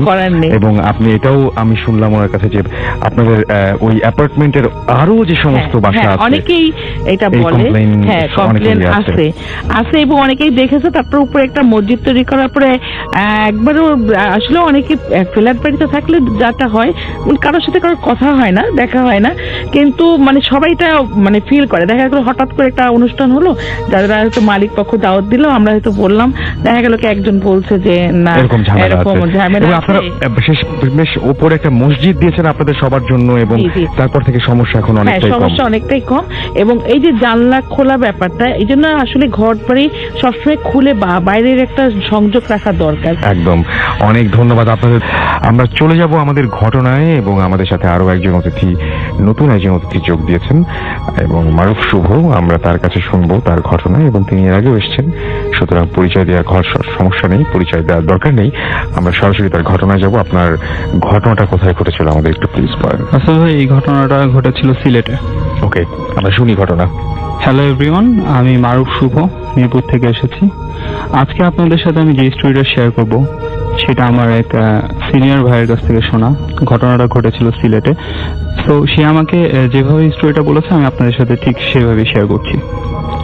আমরা গ্রামীণ ফোনের বন্ধু গ্যারেজের সাথে একটা সাইকেল রাইডে গিয়েছিলাম এক্সট্রিম ট্রেনে। তো সেখানে যাওয়ার পর জায়গাটাকে কোনো কিছু নাম বলবো না প্লিজ। বন্ধু গ্যারেজ থেকে আমাদেরকে যেখানে রাখা হয় একটা কটেজে রাখা হয়। তো আমরা তারপরে সেই কটেজে যে কেয়ারটেকার তাদের সাথে আমাদের পরিচয় হয়, তার নাম হচ্ছে প্রফুল্ল দেব বর্মা। সে আমাদেরকে যেটা বলে যে আপনাদেরকে এমন একটা জায়গায় নিয়ে যাব আজকে সন্ধ্যার পর আপনার রাইড দিয়ে আসলে, যে সেখানে আপনার অনেক, আমার মনে হয় যে আমরা নাম, জায়গার নাম, প্লেসটা কোনো কিছু না বলি। জি জি, একটা জায়গা দেখাতে নিয়ে যাব যেটা টি গার্ডেনের ভেতরে, যেখানে হিন্দুরা পূজা করে, আর সেখানে আপনার অনেক টাইপের জিনিস দেখতে পারবেন যেগুলোকে আপনারা ভূত বলেন। তারপর আমরা এই জিনিসটাকে ফার্স্টে এতটা গায়ে লাগাই না। তারপর আমরা রাইডে চলে গেলাম। রাইডে গিয়ে সন্ধ্যার সময় যখন আমরা রাইড থেকে ফিরলাম, তখন আমরা সবাই যার যার রুমে রেস্ট করছিলাম। তখন মাঝহারুল ভাই, বন্ধু গ্যারেজের একজন ভাই, সে আমাদেরকে মানে ডাক দিল, বললো যে ভূত দেখতে যাবা নাকি, চলো। পরে আমরা গেলাম। তারপর আমরা কটেজ থেকে একটা মাইক্রোবাস করে আমরা 7 জন ছিলাম। তারপর প্রফুল্লদাকে নিলাম। তারপর আমাদেরকে সে মানে গাড়ির ভিতরে ঢুকে একটা ম্যাচ বক্স থেকে কাঠি, সবার হাতে একটা করে কাঠি দিয়ে দিল, আর বললো যে এটা কাছে রেখেন, কোনো প্রবলেম হবে না, আর আমি এই গাড়িটাকে বাছাই করে দিয়েছি। তো আমরা রওনা হলাম। একটা টি গার্ডেনের ভেতর দিয়ে আমরা যাচ্ছিলাম। তো আমরা যখন যাচ্ছিলাম তখন প্রফুল্লদা আমাদেরকে একটা জায়গায় দাঁড় করালো। দাঁড় করিয়ে সে আমাদেরকে বললো যে ডান দিকে একটু তাকিয়ে দেখেন, কিছু দেখতে পান নাকি ওই বট গাছটার মধ্যে। তারপর আমরা সবাই ডান দিকে তাকালাম, তাকিয়ে দেখলাম যে দুই সাইডে অনেক উঁচু উঁচু টিলা ছিল, আর চা বাগানের সারি, আর মাঝখানে একটা খোলা মাঠ, আর খোলা মাঠের মধ্যে একটা বিশাল বট গাছ ছিল। আর বট গাছটা অনেক বড় ছিল, আর ওর শাখা প্রশাখা অনেক ছড়ানো ছিটানো ছিল। তো আমরা এই জিনিসটা দেখার পরে আমি একটু অবাকই হলাম যে এই বট গাছটা একটু গ্লো করছিল। তখন এটা দেখে আমি একটু অবাক হলাম। তারপর প্রফুল্লদা বলল যে আপনারা কিছু দেখতে পেয়েছেন কিনা, পরে আমরা বললাম যে না। তারপর সে বলল যে তারা ওইখানেই আছে, ওই গাছের উপরে বসে আছে। তো তারপর আমরা গাড়িটা নিয়ে সামনে গেলাম। সামনে যাওয়ার পরে প্রফুল্লদা আমাদেরকে এবার বাম দিকে তাকাতে বললো। তারপরে আমাদেরকে পরে আমরা তাকিয়ে দেখি যে একটা সিমেন্টে বাঁধাই করা একটা জায়গা, আর সেই জায়গাটার পিছে অনেক ঘন গাছপালা ছিল। তো প্রফুল্লদা আমাদের তখন বলল যে এখানে অনেক আগে একটা স্নেক থাকতো, যার হাফ মানুষ আর হাফ স্নেক ছিল। তো আমরা ফার্স্টে জিনিসটা বিলিভ করিনি। তারপর আরো বললো যে এখানে সকালবেলা পূজা করা হয়, আর এই জায়গাটা অনেক খারাপ, এখানে রাতের বেলা মানুষ আসতে পারে না। তো এইসব কথা শুনে আমরা তারপর আমি যেটা লক্ষ্য করলাম যে ওই মন্দিরটার পাশে একটা গাছ ছিল, গাছের গোড়ার মধ্যে একটা জিনিস মানে নিচের দিকে এরকম ঝুলানো ছিল। তো আমি ফার্স্টে জিনিসটাকে মনে করলাম যে এটা শিকড় হবে। তো আমরা সেই জিনিসটা পরে দেখি জিনিসটা মুভ করতেছে। এটা দেখে আমি একটু ভয় পেয়ে গেলাম। তারপর আমরা গাড়িটাকে নিয়ে সামনে গিয়ে ইউ টার্ন নিয়ে আমরা দাঁড়িয়েছিলাম। প্রফুল্লদা বললো এখানে দাঁড়িয়ে আমরা ঠিক করছি না। তারপরে প্রফুল্লদা কিছুক্ষণের পরেই মনে হলো গাড়িটার ভেতরে হাওয়া শূন্য হয়ে গেল, আর আমাদের কানে একটা চিকোর শব্দ আসলো। আর আমরা তারপর ওই বন্ধ গাড়ির ভেতরে ফ্রেশ ফ্লাওয়ার স্মেল পাচ্ছিলাম। তারপর আমাদের মনে হচ্ছিল যে আমাদের আশেপাশে কিছু একটা আছে। তারপর প্রফুল্লতার সাথে সাথে বলল যে গাড়িটা এখান থেকে সরিয়ে ফেলেন, ভালো হচ্ছে না কিন্তু। তারপর গাড়িটা সেখান থেকে সরিয়ে ফেলা হলো। তারপর আমরা একটু সামনে গেলাম। সামনে গিয়ে একটা উঁচু একটা হার্টের মতো ছিল। তার প্রফুল্লতা আমাদের বললো যে উপরে আপনারা কোনো কিছু হার্টটার উপরে কিছু দেখতে পাচ্ছেন নাকি দেখেন। তারপর আমরা ওই এবার আমরা আমাদের বেস্ট পার্টটা দেখলাম। আমরা হার্টের উপর দেখলাম একটা মানুষ টাইপের একটা কিছু বসেছিল। তার হাতের মধ্যে কিছু একটা ছিল। এটা দেখার পরে আমি আমার মাথাটা গরম হয়ে গেল, আর আমার সারা শরীরে গুজবাম্পস আসলো। আর 7 জনের মধ্যে আমরা এই জিনিসটা 3 জন দেখেছিলাম। তারপর আমাদের ড্রাইভার ভাই জলদি গাড়িটা টান দিয়ে চলে গেল, আর প্রফুল্লদা ওই হাটের উপরে একবারও তাকালো না, উনি নিচেই মাথা নিচু করেছিল। তারপর আমরা যখন ব্যাক করছিলাম কটেজের দিকে, তারপর সে আমাদের আবার সেই বট গাছটা দেখতে বলল। এবার দেখে আমরা অবাক হয়ে গেলাম, গাছটা যতটা বড় মনে হচ্ছিল ততটা বড় ছিল না। তারপর সেই জিনিসটা দেখে আমরা কটেজে ব্যাক করলাম। রাতের ডিনার করার পরে জানতে পারলাম যে আমাদের ড্রাইভারের অনেক জ্বর চলে এসছে, এবং সে আবল তাবল কি সব জানি বলছিল। তারপরের দিন সকালবেলা আমরা 3 ফ্রেন্ড আবারও সেই জায়গায় যাই। সে প্রফুল্লদার সাথে কথা বলে, প্রফুল্লদা বললো সকালবেলা গেলে ওইসব জায়গায় কোনো প্রবলেম হবে না। পরে আমরা সেই জায়গায় যাওয়ার পরে দেখলাম যে ওই বট গাছটা ব্রাউন কালারের ছিল, আর নর্মাল বেশি বড়ও ছিল না। তারপর আমরা ওই বাধাই করে মন্দিরটার সামনেও গেলাম, সেখানেও কিছু পেলাম না। আর ওই শিকড় টাইপের ওইটা লম্বা যেটা ঝুলেছিল রাত্রে যেটা দেখেছি ওই টাইপেরও কিছু ছিল না। তারপর ওই হার্টের উপরে আমরা আর কিছু দেখতে পারলাম না। তারপর আমরা সেখান থেকে ব্যাক করি। এটাই ছিল আমার ধন্যবাদ story। আপনাকে। এবং সরাসরি কথা না বলে চলে যাব ঘটনায়, এবং ছোট্ট একটা ঘটনা শুনে দিয়ে আপনাদেরকে আপনার নামটা প্লিজ একটু বলবেন, কোথা থেকে এসেছেন? হ্যাঁ রাতুল ভাই, আমি রনি শাহ বলছি, মিরপুর পল্লবী থেকে এসেছি। তো কি ঘটনা ঘটেছিল আপনার একটু বলেন যদি। আচ্ছা, যেটা হচ্ছে যে আমার এক বেস্ট ফ্রেন্ডের সাথে ঘটনাটা ঘটে যাওয়া একটি ঘটনা। আচ্ছা, জি বলেন। তো বেস্ট ফ্রেন্ডের সাথে ঘটে যাওয়া একটি ঘটনা, যেটা হচ্ছে আমার ফ্রেন্ডের ফ্রেন্ড, ওর হচ্ছে আইটিতে পড়াশোনা করে। তো ওর ফ্যামিলি আর কি গ্রামের বাসা। আমরা মূল ঘটনায় আসি। ঘটেছিল যেটা হচ্ছে যে ওর ফ্রেন্ডের একটা ফ্ল্যাট আছে, যেটা হচ্ছে 3টা রুমের একটা ফ্ল্যাট। তো সাধারণত ওরা একটা রুমের মধ্যে ও থাকে আর কি। তো একদিন ও সাধারণত যেহেতু ওর ফ্যামিলি থাকে না, তো ও বাইরে খাওয়া দাওয়া করে। তো একদিন হঠাৎ করে ওর মানে বৃষ্টির সময় ও খিচুড়ি রান্না করার ওর ইচ্ছা হয়েছে। তো খিচুড়ি রাঁধতে গেছে, তো রাঁধতেছে, এর মধ্যে চাল ডাল দিয়ে তো ঢাকা দিয়ে দিয়েছে। তো ও ফিরে এসে দেখে যে খিচুড়িটার মধ্যে চুল। তো ও হঠাৎ করে চুলটা পাওয়ার পরে তো চুলটা ফেলে দেওয়ার পরে তৃতীয়বার এবং তৃতীয়বার এরকম চুল পাচ্ছে। তো পাওয়ার পরে ও হঠাৎ ভয় পেয়ে যায় যে ঘটনাটা কি, যে চুল আসতেছে কোথা থেকে। তো ও মনে করতেছে যে এটা আমার হয়তো বা ভুল হচ্ছে। ও রিফ্রেশ হওয়ার জন্য বাইরে গেছে, বাইরে যেয়ে ওর আবার একটা ফ্রেন্ডকে নিয়ে আসে যে এই ঘটনাটা দেখানোর জন্য। পরে সেও এটা দেখে। পরবর্তীতে ওরা রাতে রাতে যখন থাকে তখন দেখে যে পাশের রুম থেকে কিছু সাউন্ড আসতেছে, এবং মিউজিকের সাউন্ড এবং নাচের কিছু আওয়াজ হচ্ছে। তো ওরা সেদিনকে আর এটা মানে করে নেই। তো পরের দিন আবার আরেক ফ্রেন্ডকে যেটা এই ঘটনাটা শেয়ার করার পরে তো ওই ফ্রেন্ড আবার একটু সাহসী ছিল। তো ও আবার বলে যে আচ্ছা ঠিক আছে, আমরা এটাকে দেখবো কি অবস্থা। তো ওই ফ্রেন্ড আসে, তো সাথে আরেকজন ফ্রেন্ড আসে, মোট 4 জন আসে আর কি। আসার পরে ওরা যে ফ্রেন্ডের সাহসী আর কি, ওরাও যায়, যে বলে যে আমরা ওই রুমে যে রুমে সমস্যাটা, তো ওই রুমেই আর কি আমরা থাকবো। তো সাধারণত ওরা প্ল্যান করে যে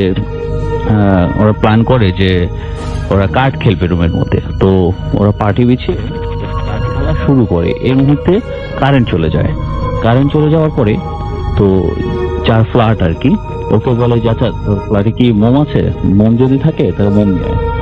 তো জাস্ট এতটুকুই বলে। তারপরে অনেকক্ষণ হয়ে যাওয়ার পরে ও আর কোনো শব্দ পাচ্ছে না, এবং সাথে যে আরো 2জন ছিল ওদেরও কোনো শব্দ পাচ্ছে না। তো ওরা বলতেছে কি রে, মোম পেয়েছিস? কোনো সাউন্ড হচ্ছে না, এবং ও হাত দিয়ে দেখতেছে যে কাউকেই খুঁজে পাচ্ছে না। এই মুহূর্তে মনে করেছে যে সবাই হয়তো চলে গেছে। তো ও এই রুম সেই রুম ঘুরে আসতেছে মানে আন্দাজ অনুযায়ী। তো দেখে যে ও বারান্দা চলে ওখানে আবার ফিরে আসছে। এই মুহূর্তেই ও যখন কাউকেই পাচ্ছে না, তখন ও চিল্লাচিল্লি শুরু করেছে যে তোরা কোথায়।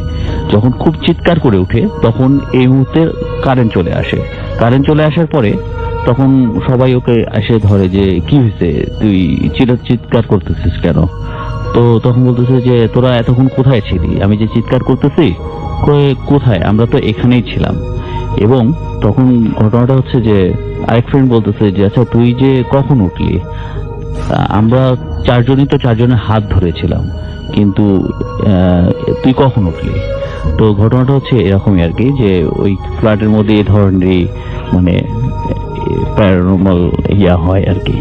অনেক ধন্যবাদ আপনাকে। ডিয়ার লিসেনার, আশা করি আজকের এপিসোডটি সকলের কাছে ভালো লেগেছে। প্রতিনিয়ত এই ধরনের বাছাই করা ভূতের ঘটনা শুনতে চ্যানেলটি অবশ্যই সাবস্ক্রাইব করে নেবেন। এই চ্যানেলের মধ্যে আপনারা প্রতিনিয়ত বাছাই করা ভয়ানক ঘটনাগুলো শুনতে পারবেন। ভূতে প্রেমের যত ভয়ানক ঘটনা আছে প্রত্যেকটা ঘটনাই আমি বাছাই করে প্রতিনিয়ত এই ইউটিউব চ্যানেলে পাবলিশ করে থাকি, এবং এই চ্যানেলে অসংখ্য এপিসোড পাবলিশ করা আছে যা শুধুমাত্র বাছাইকৃত ভয়ানক ঘটনা। আপনারা চাইলে এই চ্যানেলে ঘুরে আসতে পারেন এবং সেই ঘটনাগুলো উপভোগ করতে পারেন। তো আজকের জন্য এখানেই বিদায় নেব। সকলেই ভালো থাকবেন। আল্লাহ হাফেজ।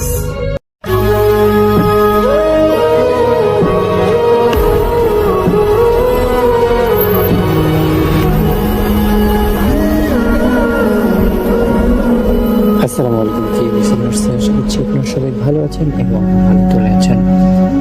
প্রতিদিনই নেই আজকে কিন্তু চলে আসলাম আপনাদের মাঝে নতুন গল্প শোনানোর জন্য।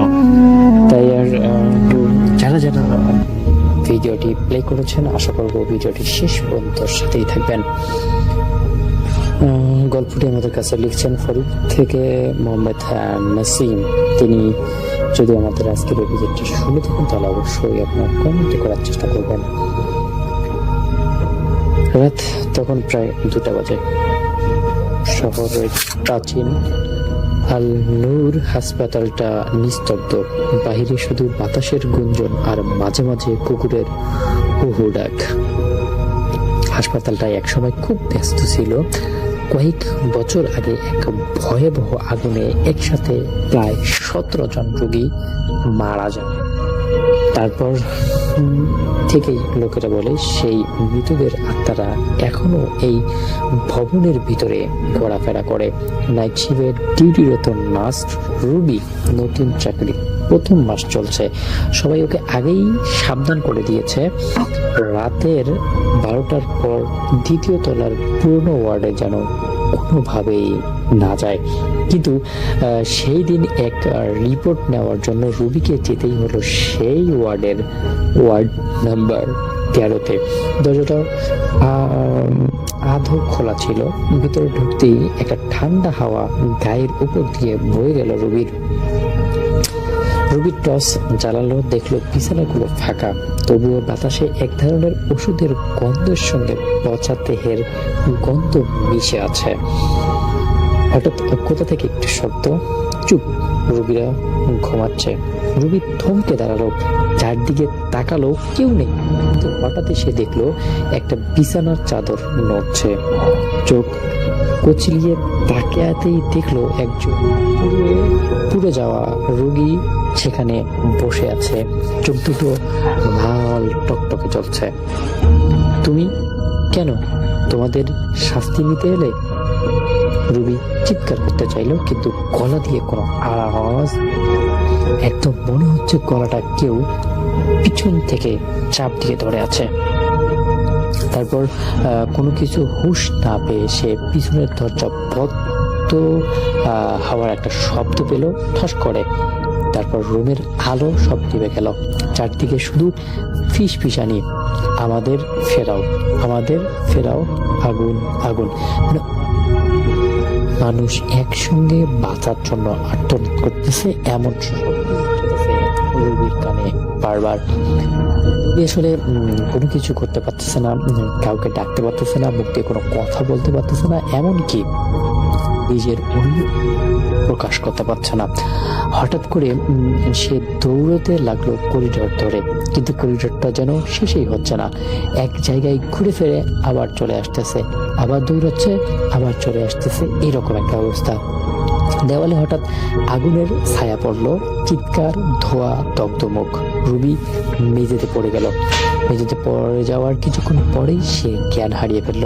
পরের সকালে ওকে পাওয়া গেল পুরনো ওয়ার্ডের ভিতর মেঝেতে পড়ে অচেতন অবস্থায়। ডাক্তাররা বলল ওর শরীরে কোনো আঘাত নেই, কিন্তু মানুষ ভয়ের মধ্যে আছে। জ্ঞান ফেরার পর রুবি শুধু একটা কথাই বলল, তারা এখন বেঁচে আছে আগুনের মধ্যে। কোনো কিছু আন্দাজ না করার আগে ডাক্তাররা সবাই তাকে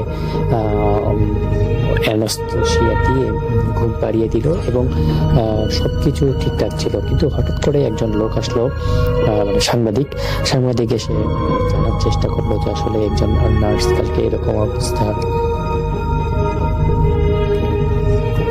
কি হয়েছিল বা কি হয়নি, এইসব কিছু প্রশ্ন করতেছিল। তখনই আসলে বিষয়টা আরো সামনে চলে আসে, কিন্তু কোনোভাবেই কেউ বলতেছে না যে আসলে এখানে মূলত কি হয়েছে।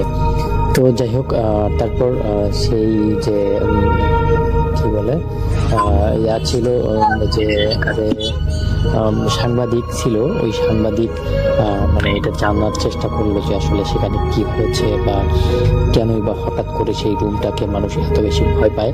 তো সবকিছু যখন তিনি ইনকোয়ারি করা শুরু করলো, তখন তিনি দেখতে পেল যে ওই ওয়ার্ডটার মধ্যে শর্ট সার্কিট হওয়ার কারণে একটা ওই কি বলে ওইখানে আগুন ধরে যায় এবং আগুন ধরার পর থেকে সেখানে মানে বেশ কয়েকজন রোগী মারা যায় এবং অবশেষে দেখা যায় যে কোনো কিছু মানে বাঁচাতে গিয়ে আসলে আরো কয়েকজন নার্স, কয়েকজন ডাক্তার সেখানেই মানে জ্ঞান হারিয়ে ফেলে এবং অনেকেই মারা যায়। কিন্তু পরবর্তী সময় দেখা যায় যে কোনোভাবেই তার শেষ যেটা করা সেটা কিন্তু খুঁজে পায় না। তো তারপর রবিকে ভালো একজন হুজুরের কাছে নিয়ে যাওয়া হয়। হুজুর তাকে দেখে বুঝতে পারে যে আসলে এর কি হয়েছে। তারপর আসলে সে কোনোভাবে সেই যে রবি ছিল সেই রবিকে ঝাড়ফুঁক করে এবং সাথে একটা তাবিজ ধরিয়ে দেয়, বলে যে তুমি যেখানে যাও না কেন, যেভাবেই থাকো না কেন, এই তাবিজটা যেন সবসময় তোমার সাথেই থাকে। কারণ তুমি যার সঙ্গে দেখা করেছো বা যার সঙ্গে তোমার দেখা হয়েছে সেটা কিন্তু অনেক ভয়ঙ্কর একটা জিনিস। তাই তুমি আর কখনোই একা বেরোবে না বা কখনোই একা এইভাবে যাবে না। তো এই কথা শোনার পর রবি আসলে অনেকটা চিন্তিত হয়ে পড়লো। কিন্তু পরবর্তী সময় আসলে তার যে তাবিজটা ছিল সেই তাবিজটা যতক্ষণ তার সাথে থাকে তখন তার কোনো কিছু হয় না, কিন্তু কিছুক্ষণের জন্যই যখন তার তাবিজটা তার কাছ থেকে চলে যায় তখনই সে নানা রকম অদ্ভুত কাজকর্ম বা অদ্ভুত কিছু রকমের শব্দ শুনতে পায়। এখন পর্যন্ত আসলে বিজ্ঞান বা সায়েন্স এটাকে অবিশ্বাস করলেও সত্যি কাহিনী এটাই যে একজন নার্স হয়ে অবস্থার মধ্যে সে পড়েছে। তো দর্শক, আসলে আমাদের গল্পটি ছিল এতটুকুই। আশা করছি গল্পটি আপনাদের কাছে ভালো লেগেছে। যদি গল্পটি এতটুকু ভালো লেগে থাকে তাহলে কিন্তু অবশ্যই লাইক, কমেন্ট এবং শেয়ার করে আমাদের পাশেই থাকবেন। ভালো থাকবেন, সুস্থ থাকবেন। আল্লাহ হাফেজ।